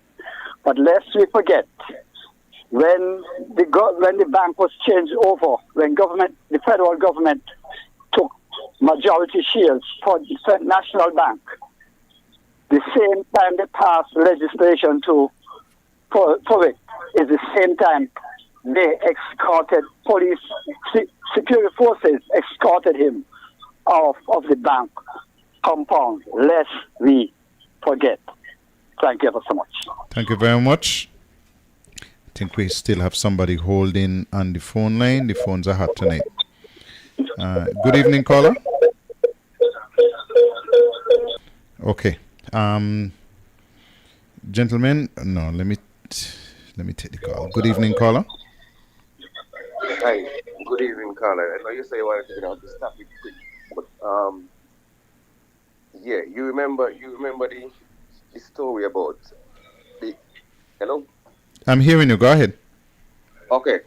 You remember the story about those two Brazilians who passed away from renal failure? It's three now. The two persons from Brooklyn. The original two. Yeah, they were sent letters. One was actually sent a letter. No, I got the letters home. Ne? Okay. I have the letters. If you Signed by Mark Brantley. Read the letter. Yeah, he sent a deceased man a letter demanding money. I have the letters at home. And these are the things that people need to understand. When I called in on a talk show, he was on Van Radio. I said, well, Mr. Premier, well, how could you have done that? And he said his job as a lawyer has nothing to do with his job as a politician. I'm out. Have a good night, sir. Okay, we want to switch over topics, but before we do that, hear this. Do you know what you're drinking? If you are drinking plastic bottled water, chances are you're consuming plastic contaminants, BPA, and other hormone disrupting chemicals you cannot see with your naked eye. Those empty plastic bottles take up to 450 years to decompose. In the meantime, plastic bottles are polluting the environment. They are dangerous to the planet and our health. The safer solution is to acquire your own Kangen alkaline water filtration system, and you'll never have to buy toxic bottled water again. Help save the planet and drink clean water for less than the price you'll pay for acid plastic bottled water over the next few years. The Kangen technology is the world's most popular, most acquired water immunizer. For more information, you can call or WhatsApp us on 917-207-1307. That's 917-207-1307. Change your water, change your life. Pico, the way to go for residential, commercial, and industrial wiring, data, security, UPS, and generator installation. When you need electrical work done now, done right, done at an affordable price, contact Finney's Electrical Company. Call or WhatsApp 665-1916 or email pico_1166@yahoo.com. Pico, the way to go. Hold the calls for a little bit because we have something that we want to play that we want you to pay attention to. But before we do that, let me tell you that the Charlestown Secondary School's 75th anniversary committee, they will be having that 75th anniversary dinner. They tell me it's a black tie affair, so you got to get nice clothes and come down to the Four Seasons next week, Saturday. And they will be having that very big dinner. Is only $200 a plate or $2,000 a table. So get yourselves down to the Four Seasons and celebrate with the Charlestown Secondary School's 75th anniversary committee. Now, let us play a couple of things. Let me play a couple of things. But before that, let me put back the team on screen. I have some people who are some of the best investigators in the world. They went back to 2020 and they dug up a tape. A reporter asks Premier Mark Brantley a question about a 5-year plan for Nevis. His answer was instructive. Do you have any 5-year plan for Nevis? Like any 5-year plan changes for Nevis, where you want the island to go? I think where we want the island to go is in terms of clearly we need more development. We need more economic development in particular. We are very, very robust about climate adaptation. So one of the things we're pushing is geothermal energy here on the island, which can revolutionize and transform our island, because if we're successful in this geothermal thrust, it would mean that our island now becomes 100% fossil fuel free for the generation of electricity. That would really put us in a league of our own insofar as the global environment is concerned. So we're pushing on that. We're pushing on financial services to say that there is still a place for financial services in the world that is not centered in money centers in Switzerland, in Zurich, in London, and in New York, that there is still scope for other players, smaller players like us. We're looking at things now like cryptocurrency to determine whether or not the digital asset craze that we're seeing, whether there is longevity to that, and whether or not we can engage successfully there. So there are a number of things we're looking at, but for me, on the ground, immediately, it's all about food security. It's about getting our people back. Nevis has very arable land, very fertile land, but we have abandoned farming many years. Most people prefer to go work at the banks. We're now saying to our people, there's an opportunity here for us to grow more, produce more. We grow organic food that is healthy, and we feel that there's an opportunity there. So on various fronts, we continue, of course, to look for additional investment in terms of our tourism sector, our hotel sector, our private villa sector.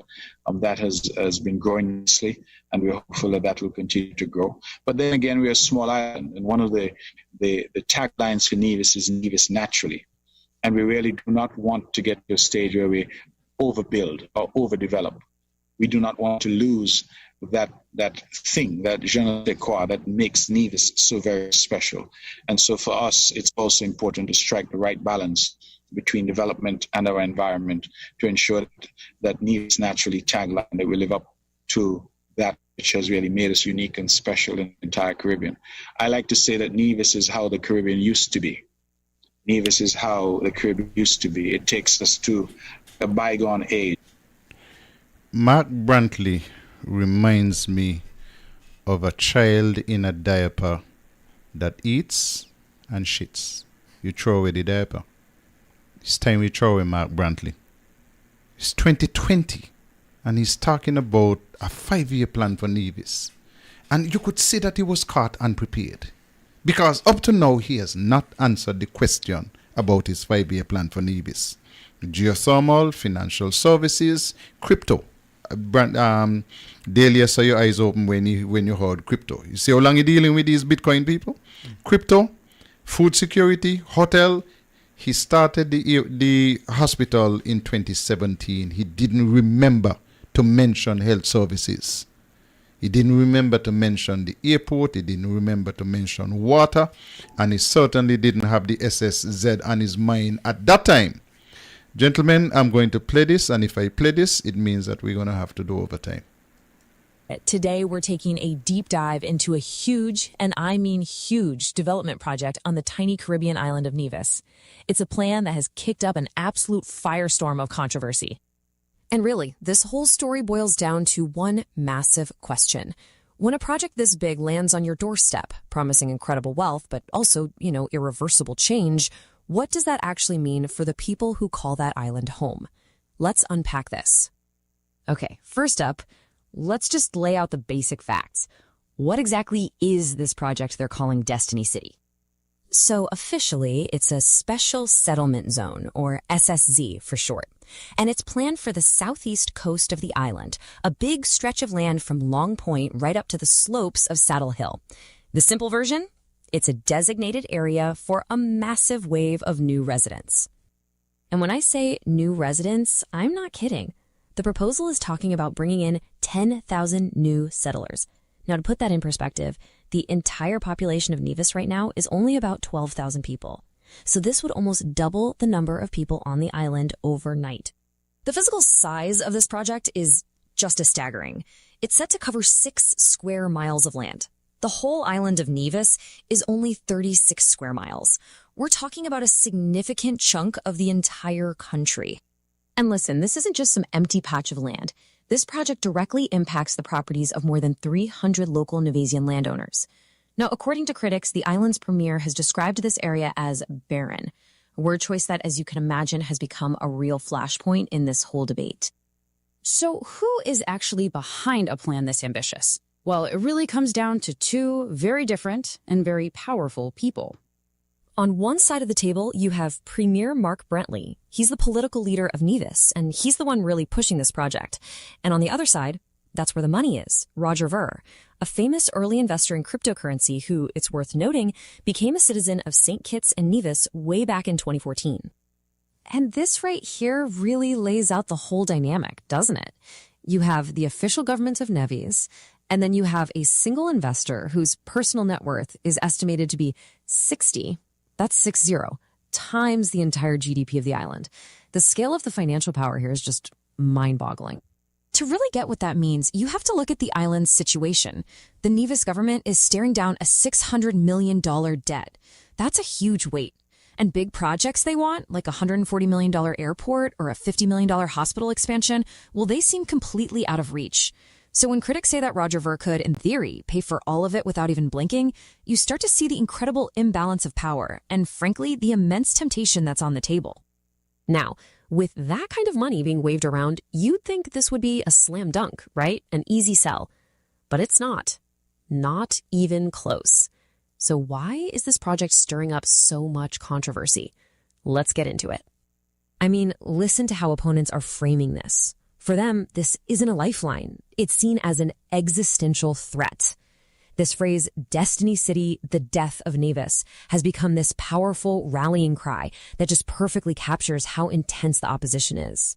So a lot of the criticism is laid out in this satirical confession letter that's been making the rounds online, supposedly from a government insider.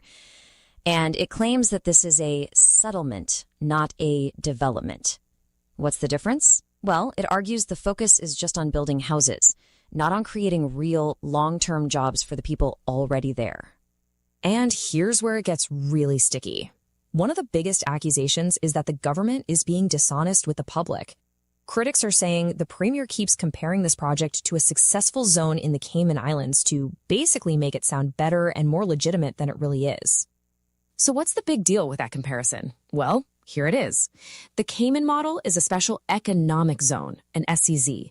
Its whole purpose is to attract companies. But the Nevis proposal is a special settlement zone, an SSC. The focus is on settling people. Critics say these are two completely different things, and that comparing them is just plain deceptive. But honestly, beyond the jobs and the economics, the deepest, most gut-level fear here strikes right at the heart of the island's entire democratic system. This quote says it all. The fear is that these 10,000 new settlers will eventually become citizens, and with citizenship comes the right to vote. In any election, they could just swamp the native Nevisian vote, completely and permanently changing who runs the country. It's such a deep fear that some opponents have even made stark comparisons to the apartheid system in South Africa. And that brings us to what might be the real core of this debate. This isn't just about politics or money anymore. For a lot of people, this is about identity. It's about heritage. It's about what it even means to be Nevisian. One local pastor has really tried to shift the whole conversation away from spreadsheets and dollar signs and towards something else, legacy. He argues that your land isn't just a thing you sell when you need cash.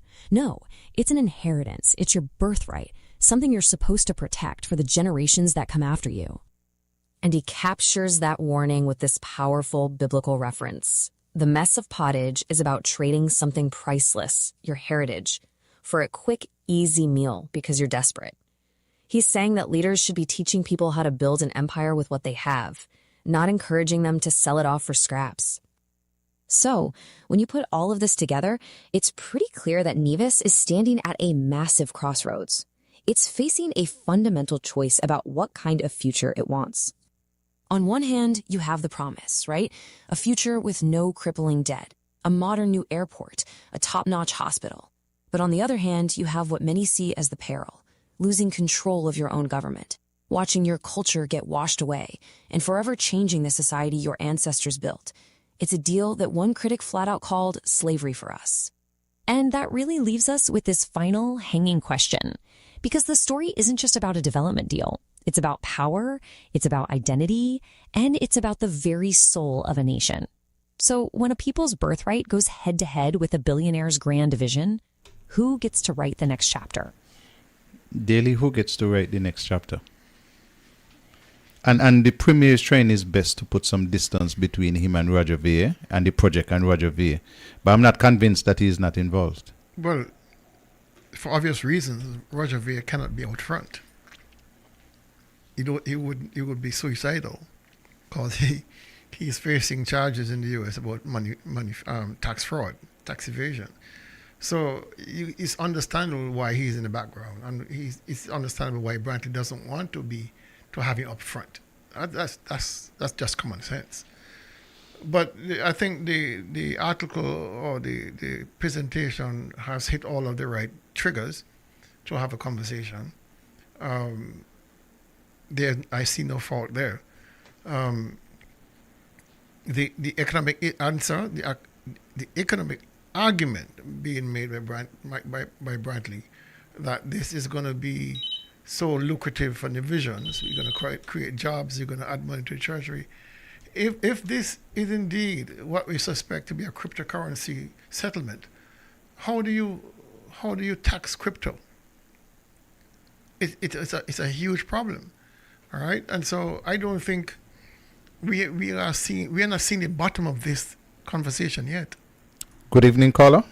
Good evening, gentlemen. How are you tonight? and giving God the glory. Listen, every time I hear something with this SSZ, I get more and more frightened. This is a population. Didn't the Premier say he got 3 hotels? Didn't the Premier promise us 3 hotels out there? They might bring 10,000 people. You know what is frightening? I listened to a radio station this morning with a news item. The news says, I think coming from the monthly conference, the person asks what would happen if the project flopped.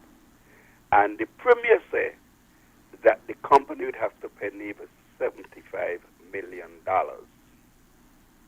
Well, do me, Florist, when there's a Nevis think that the Premier now have the same thing, the developers don't have the same thing? They would have gotten some kind of agreement from the Premier already. But he's denying it, said nothing. He not signed an agreement, he not promised nothing. Well, if he not promised nothing, why the developers are promising $75 million? And this is a news item. This ain't no gossip. Let me tell you something. It is clear that the Premier don't like us. He has shown us time and time and time again. When somebody show you who they are, believe them the first time. Because I am going back to the dialysis machine. We get over $500 million from Timothy Harris administration. We got a treasury. We got a customs department. We got inland revenue department. We're bigger than St. Bart's. We're bigger than, I think we got, I don't put our population, I think we're a little bigger than Anguilla. You can tell me at up to this present day, even money donated for the dialysis machine, the Premier refused to buy them and put them in operational. This is very, very sad. I don't care who like the Premier. You have a right to like who you want to like, but he's not good for us. Go by him, go play domino. Go by him, go play draft, because I know you're never get in the yard. But you like him, so you could take whatever there. But for heaven's sake, let us get rid of this man. He is bad news. He is not good for Nevis. And the longer he stays, the worse it's going to be for us. People of Nevis, this is not NRP and CCM issue. This is a fight for our rights as black Nevisians. And I said black, because the people who's planning to come here is not like us. And I don't think they're very friendly. That is why they want to put themselves in a different corner. They doesn't want to associate unless we come in to do the gardening, wash, iron, and clean out. There is no room for no hotel when they're going to have 10,000 people with dwelling homes out there. So all who've been saying that, oh yes, jobs going to be made available. Well, everybody needs to wash machine now, so nobody know to wash from their hand. They're not going to be living no better than us. And we're not supposed to go over there to go back into slavery. Enough has happened for us to walk away. And I would say run away when the Premier put in on a ballot paper again. Good night and goodbye. Thank you very much. Gentlemen, before you get in, I want to play something, because a reporter asks when was the proposal received. So I want to play this clip because you remember what he told Carlin at the press conference. You said the SSE zone on this proposal.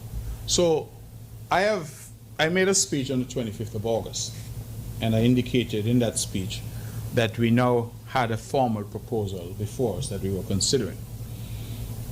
I had hitherto, on a town hall meeting that we had in July 5th at the Hanley's Road Community Center, in response to a question posed by someone, I indicated that we had an initial approach by a developer to do a development on the South Coast, but that our response to that developer was that we didn't own any lands as government, and so they had to go and speak to the landowners to determine if the landowners would be willing to sell them their land, without which, of course, there could be no development.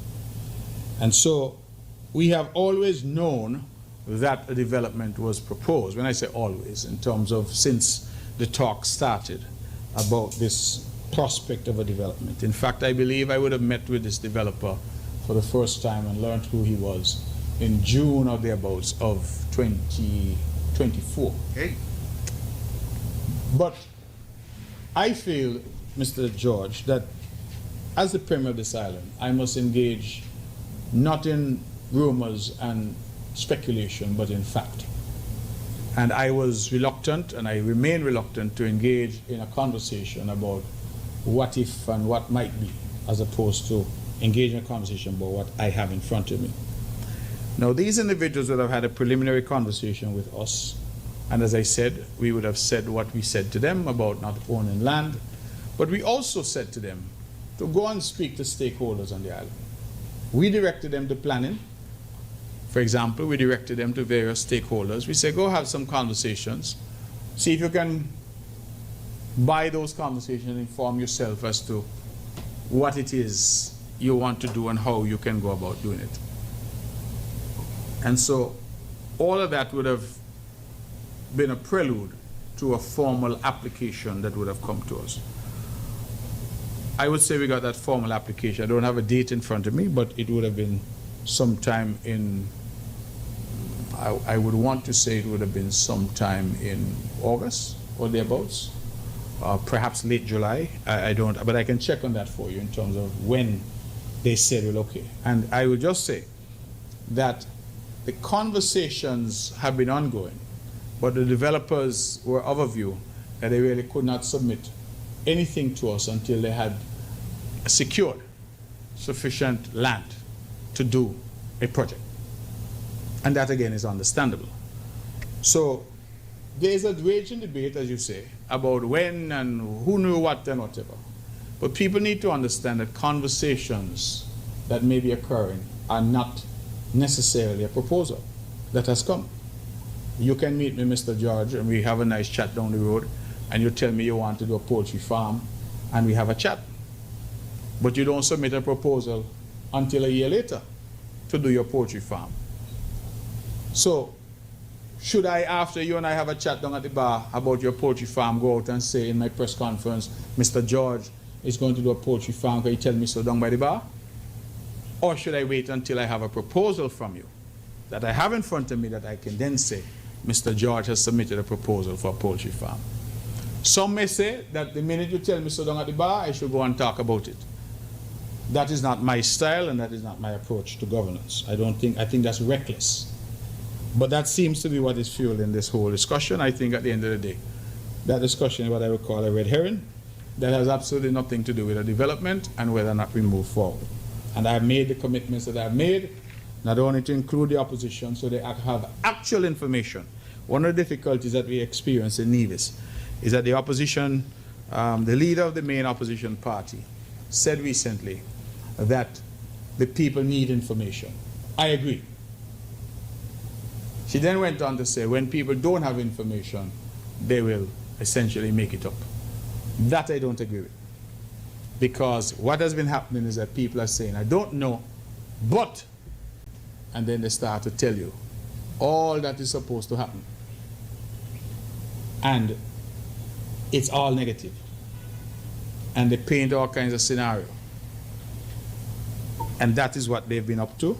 And I just say, listen, give the government time. Allow the process to work and allow the town halls and the engagements to happen rather than going out there and whipping up all this frenzy with foolishness. So that is where I am in relation to it. 2024. And he said he was not aware. But he's still lying. He did. Because lands were being purchased as early as 2023. Roger Ver bought his land in 2021, sorry. It's 80 acres in 2021.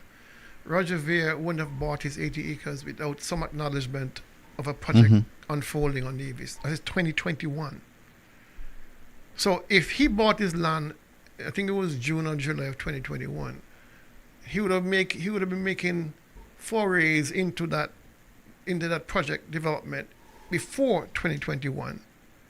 And we know Roger Ver has been in the Federation for a long time. moving back and forth between St. Kitts and Nevis. But the wife of the premier were actively purchasing land, and I use purchasing in inverted commas because we know she doesn't purchase, she acts on behalf of people before 2024. So you're trying to tell me that just based on a conversation that he had with a developer, he didn't call any name, we don't know who it is, that person felt empowered enough or convinced enough to go hire the premier's wife to go call 300 owners of land to get their land from them? Mm-hmm. And he wants to sell us that this whole thing started in 2024? It's not happening. It can't happen. I'm not buying that. Good evening, caller. Well, I wonder if the premier had no good. The premier said that he got the proposal in August, he think. The first reading of the bill was the 29th of July. So why are you reading bill going ahead full speed in the proposal yet? I wonder who you think you're talking to. Sure. This is embarrassing because I really think the premier taking us for some fools. I mean, this thing was going on for a long time, and I am convinced to all eternity that no non-national who is not even like us going to come here to buy up land without some sort of agreement. That's right. He never come to buy land without an agreement. What can do the land? I know what I want. As far as I'm concerned, they came to him. He didn't come out to them. They came to him with a proposal. And based on what he said to them, they start to buy land because I am convinced they were given some sort of assurance. The people don't want the land unless they can get to do what they want. And we know and them say what they want. The premier has to go and come again. And as for the town halls, let me tell you something. Fool me once, shame upon you. Fool me twice, shame upon me. He denied everything when Colin Lawrence put it to him. He denied nothing that he does. And less than 3 weeks, there's a bill in the house, reading the first time, during Culturama. Let me tell you something. If the premier thought that this was something wonderful and grand for Nevis, he would have been shouting it from the rooftop. He would have been, I hide them, I hide. The second reading was twice, and the second and the third reading were one day. Well, if this was so good for us, why not let us know? And let us be happy and glad with him. He knows that it's all about a certain family who will be much better off at the end of the day. We are not counted. We are not counted. He don't give a blast what happened to Nevis people. Once he gets his nest feather, he's in a good spot. We got to understand. We are on our own. We got Janice Daniel Hodge and the NRP to lead us away from and into. I'm calling on the people of Nevis. Come out in your numbers Sunday night. Give the party the support. Because there's no question now. We know exactly how the premier feels about us. And we have to run away from him. I am welcoming who used to be blue. Because you're not blue now and you're not green. You are Nevis. You are Nevis. So come down and be a part of us because we're not blue and green. Nevis. Lovely Nevis. Good night and goodbye. Thank you very much, caller. Let me say this, Carlisle. Mr. Gaskill wrote a brilliant piece a few weeks ago. You know, he took out his text and Gaskill. Oh, yes. Yeah. Yes. We play that next week. Yeah. The point I'm trying to make is that nobody's going to put down tens of millions of dollars into buying property without assurances, without commitments. It does not happen. These are people who came into wealth knowing money and know how to hold on to money. They're business people. They're business people. And so for him to say that he sent them away and tell them to go buy land and when they find land, come back. Bull. The people felt comfortable with the conversation they had with him to employ his wife. Don't forget that. To employ his wife exclusively to get this land from under divisions. And they have used every tactic under the sun to separate Nevisians from their land.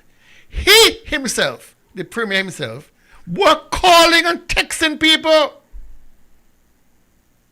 to sell their lands. But he's saying not involving his wife's business. That is not true. Good evening, caller. Good night. Good night. Good night, Elmo. The caller, some caller mentioned, I didn't hear the news myself, but I think he mentioned something about when the question was asked if the this business what they're doing, this sale, they said they're gonna get $75 million. The question I'm asking is who gets the $75 million? We're going to deal with that part of it next week. Because he said that there will be harsh penalties, including lands to the value of 75 million US dollars. But we'll deal with that next week because we don't have enough time to dip into that tonight. Okay, well, I leave my balance of statement until next time. Yeah, right. we'll deal with that next week, promise. Okay, we're showing 11 minutes after 10 on the clock. Nobody can say I'm complaining about overtime tonight. We're going to try to do another 10 minutes and then we can get out of here before 10:30. More calls coming in. Let me take this one. Hi, good evening, caller. Good evening, gentlemen. How are you tonight? I'm excellent. Been listening to these clips you're playing. There was an early one there where our Premier was saying how Nevis was, he says that Nevis was like how the Caribbean used to be. Mm-hmm. And we don't want heavy development to change the island. We want to keep it Nevis. Mm-hmm. And the slogan for Nevis was Nevis naturally. Mm-hmm.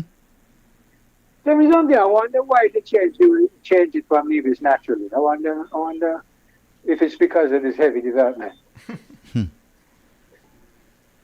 Just a silly observation, and the whole timeline is from 2024. These people have been talking to him about this project, right?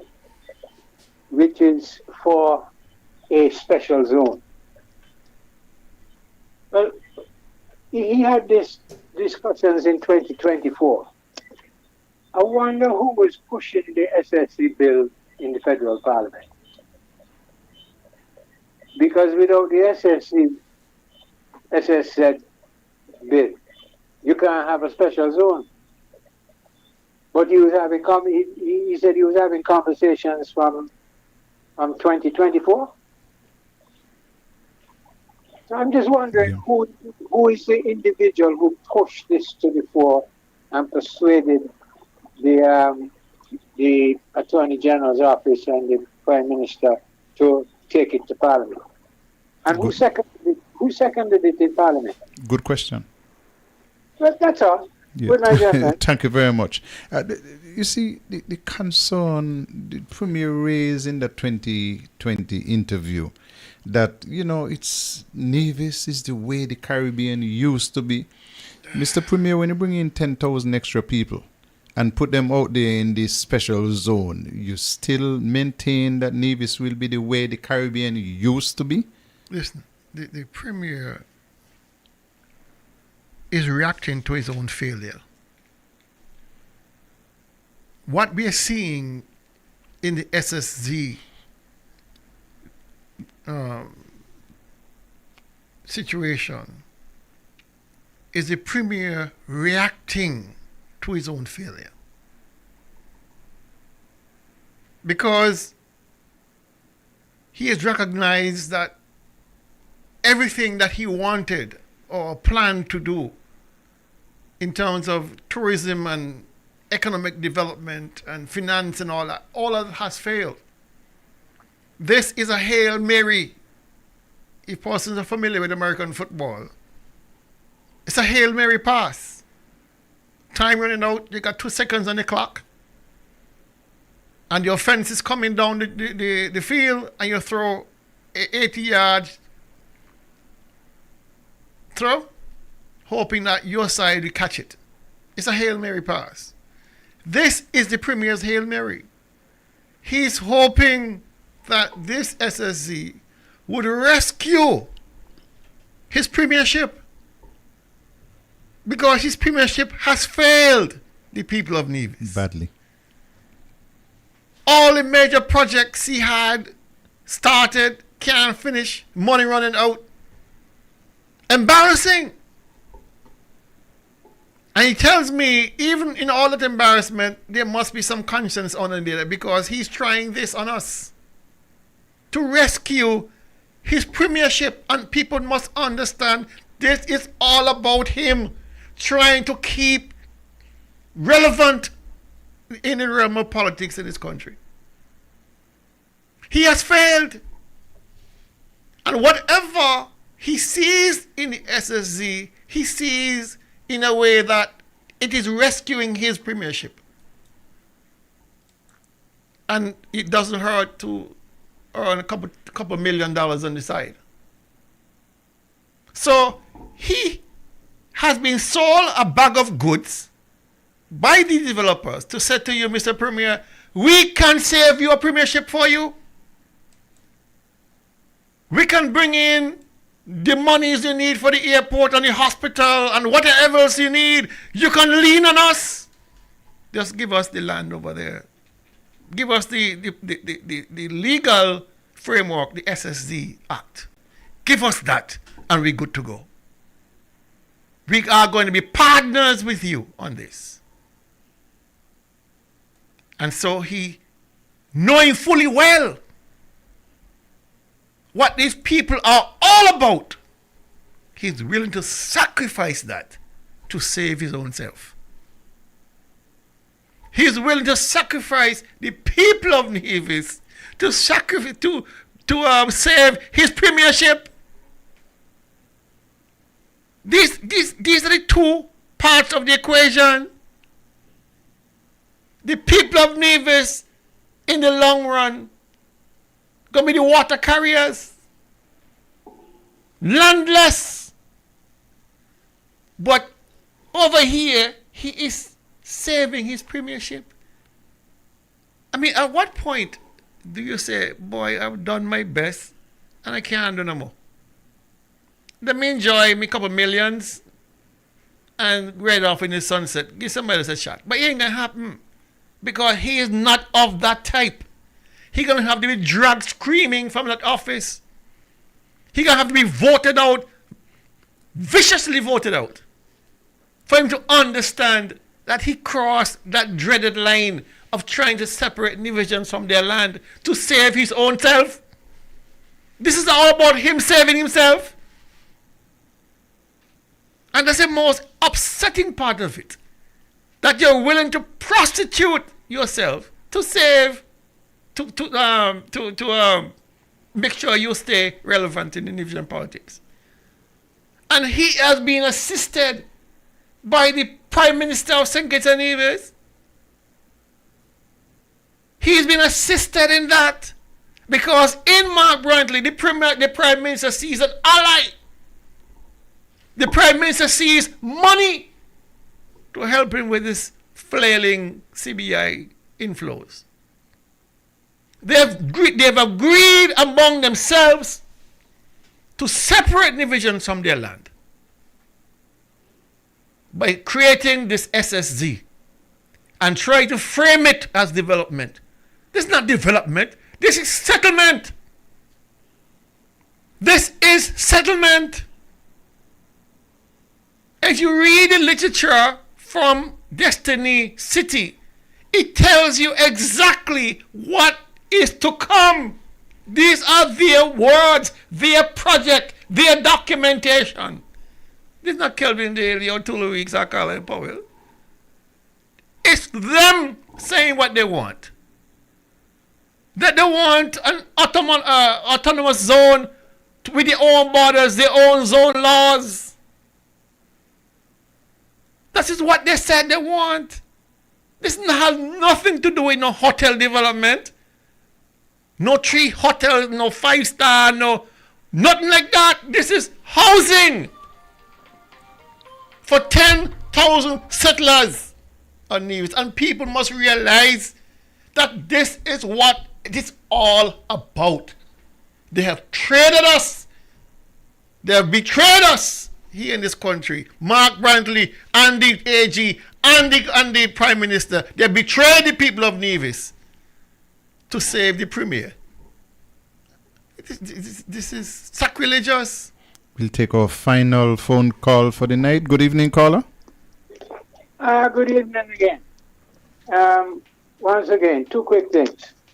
Did I hear in one of those clips the Premier said that the government didn't own any land over there? He said that before. They have not, they don't own and they have not sold. And he liked to say that the NRP government sold the last set of lands, 200 and something acres, for the land for that business, traded it. So who owns Indian Castle? Well, he keeps saying that Indian Castle is out of the zone. Okay. Indian Castle is on the border of the zone. That's what they keep saying. I thought maybe Indian Castle done sell. It's a good query. I wouldn't be surprised if we find out that that is indeed part of the zone. Maybe that's why they stopped talking to the gentleman who wanted to do one and only. Maybe. The next thing, Carlisle, I'm gonna have to correct you. You people keep saying an additional 10,000 residents. Mm-hmm. Well, it's going to be more like 15 or 16,000, huh? Because don't forget, those 10,000 residents who live there are going to have to be serviced. Correct. There's going to be waste disposal, electricity generation, hospital, security, offices. So you're looking at least another 6,000 again. So we're talking about 16,000 people, not 10. How many people live on Nevis now? It's a little over 13,000. So we're actually more than doubling. Mm-hmm. No wonder they got rid of Nevis naturally. Thank you very much, caller. Tulu, you want to weigh in on your closing statement? Mark Brantley, Dr. Joe, and Garth Wilkin are saying to us that we are prosecuting this SSC zone matter too early, and that we should wait for them to have town hall meeting and discussion on what's not before we speak. But in the meantime, the Premier and Dr. Joe has already sold the people of Nevis in two ways. They have sold us to the investors, having guaranteed the investors that they will have the land to develop what they want to develop. Secondly, I am hearing that the Premier is saying that if this project fails, if the investors do not come up, the investors will have to pay $75 million. Well, if the Nevis Island administration does not come up, then it means that the people of Nevis will have to pay the investors $75 million. So no matter how we turn it, Mark and the Prime Minister, when they sat down and have their discussions with these investors to know that there is a penalty of $75 million, these guys have already sold us. One way or the other, we are going to pay a price.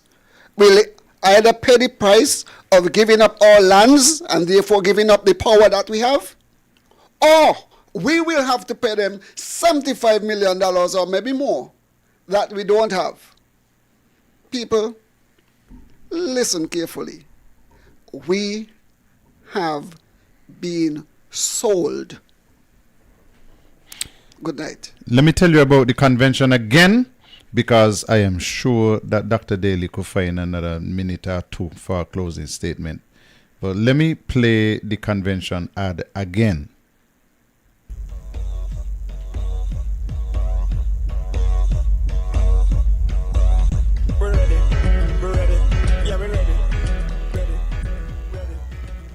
Nevis, the time is now. The Nevis Reformation Party invites you to Convention 2025 this Sunday, October 5th, at the Nevis Performing Arts Center, starting at 5 p.m. sharp.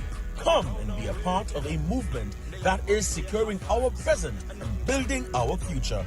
Hear from our dynamic leader, the Honorable Dr. Janice Daniel Hodge, and the NRP team as we chart the way forward. NRP stronger together. This year's featured speaker is the distinguished Dr. Andrea Busu, bringing insight, inspiration, and vision for our island's future. This is more than a convention. It's a call to action. It's about you. It's about Nevis. It's about our future. Don't just hear about it. Be there. Convention 2025, Sunday, October 5th, NEPA, 5 p.m. The Nevis Reformation Party, securing our present, building our future. NRP, stronger together. We're ready. We're ready. We're ready. We're ready. Remember that the delegates, we expect to see you at 3 o'clock so that we can be on the ball, get rid of our private internal business, and by 5 o'clock we'll be ready for the public session. Dr. Daly? Yeah. And I put something on the screen there because I absolutely love this from the sitting of Parliament. The true patriots of Nevis. It's kind of hard to see the pictures right now, but it look like Zell Hanley, Carleen Pemberton. Who's this person next to the short lady there? Who's that? Maureen. Oh, that's Maureen. Maureen Webb. Oh, okay. Miguel Mills. Miguel Mills and Tulu and Patsy Hanley. The true patriots of Nevis, you know, standing there in quiet protest. Just names and letters and cardboards. We'll look at the one there. Oh, yeah. Oh, Lord, I must see. She's stepping high, man. He is stepping high. She is stepping, yeah. Hey, disgruntled premier. You know, but I want people to, you know, to put this in context regarding these 10,000 settlers that the premier says. I'm not quite agree with the caller that it's going to be more than 10 in the, you know, in the long run. But let's use the 10 just for argument's sake. All right? Imagine 10,000 Kittitians coming to Nevis and taking up residence on Nevis. And voting. People will be outraged. Imagine 10,000 Dominicans or 10,000 Spanish or 10,000 Guyanese or 10,000 Jamaicans or Trinis. We'll be outraged. We'll be saying, no. We can't have that. That kind of political and economic power is too much for us. Our system can't bear it. But we are silently accepting because the Premier says and the Attorney General says and the Prime Minister says this is different. This is a sustainable zone. They will be responsible for their own power, their own water, their own garbage, their own security. And we said, yeah. It is not that. Because the law does not prescribe in any definitive way that they must or they shall be self-sufficient in power and water and hospital and education and all that. The law does not say that. So they may. It says we aim to. They may. And if they don't achieve the 70% what's the penalty? What are you going to do? You're going to cut them off? You can't cut them off. So we are already treading very lightly with some old generator sets at the power plant. We still have rolling blackouts periodically. When you put 10,000 people on that, our new wells, you think that can carry them? No, because they want swimming pools, they want this, they want that. And then it comes down to political power. The economic power is bad enough. Because when a man controls the economy to the point where he is generating more money from his activity than your GDP, he controls the country. He controls. Look at Four Seasons. Four Seasons will be ant compared to the power of this zone. And we all know when Four Seasons is late with their payments to government, phone calls are ringing, phones are ringing. Where's the money? Because we got power, we got bills to pay. And sometimes Four Seasons are generous enough for giving them advance too because things are tight. So imagine something 10 times the size of Four Seasons that you now become dependent on to run your government, and they say, you know what, unless you give us some more land somewhere else, the check on Miss Slow this week coming. You are over a barrel when somebody controls you economically. You know why that the wives don't leave their husbands back in the day and now? Because the husband was the one bringing the money, and so the wife had to suck up all the abuse. Economic power. When women started to work for themselves outside of the home, what happened? A whole different dynamic. Right? True. So you have 10,000 people slated to come to your island. And let's face it, these are European type people. 10,000 of them. People from Bulgaria and Yugoslavia, people from Romania and Poland and USA and Canada, Denmark, all these places with their own objective that they want to be apart and separate. They want their own power. And we are going to give it to them on a silver platter by giving them the right to vote. Because as a CBI citizen, you're not resident on the island. You don't have all rights and privileges of a division or Kitishan. You can vote. That is vexing. And so we are handing them the government of Nevis on a silver platter and say, take it. It's yours. And people must understand this is the real inherent danger. When you cede political power to outsiders and when you cede economic power to the same people, then who are you left with?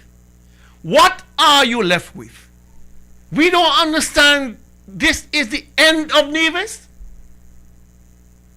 People don't understand the depth of the danger what we're speaking about. You think this is some kind of passing fancy? These people have been globe-trotting, looking for home to London for years. And this Kunumuni government has given them Nevis on a platter and said, don't worry, guys. Don't worry. Let them get all the land they want. This is ridiculous. This is treasonous. This is wholesale treason, and people need to come to reality. This will be the end of us. Economic power, total. Political power, total. What the hell we have left? So when I start talking about, well, you know, this is not too much of a problem. There's economic zones all over. This has nothing to do with economic zone. This is a settlement. Mm-hmm. This is a settlement. People talk about, you got some communities and farms, and you got. This ain't nothing. This ain't nothing. And people need to hear the raw reality of what we are facing. Sure. We have never faced anything like this. What are we going to wait to? Until the whole deal is done? Like they want us to do? Like God said we should do? Or you're getting ahead of the game? Mm-hmm. God need to. I accept that. I'm going to stop you there after daily. We're going to come back next week. We are 35 minutes over time. And we're not complaining. I'm not complaining tonight because I don't get me word this week. And when we talk like this, sometimes you hear CCM and CCM affiliated people come up with some kind of statements. This statement was made by a candidate for the CCM. All of you NRP people want to shoot it. All of you NRP people want to shoot it. Ain't me. That's a person who was a candidate for the CCM pulling out a message that all of you NRP people want shooting. I know I just get radical, but I don't get so radical. Not me. I'm going to end by telling you that I'm expecting to see a lot of people at the convention on Sunday. The business session is from 3 o'clock in the afternoon, and we want to get going right on time. So we want people to be able to come, make sure that you are there, make sure that you are in your seats early so that we can get going with the business session from 3 o'clock in the afternoon, and then the public session will be from 5 o'clock in the afternoon down there at the Nevis Performing Arts Center. This is not an election year, so there will be no voting. I know people seem to get extra excited when they have to come to vote, but the constitution was changed, and so there will be no voting at this and this one. We vote every 3 years, and this is not an election year. Anyway, nice to have you.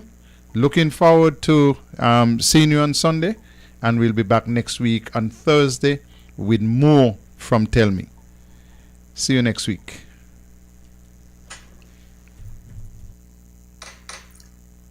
A moment in Black history.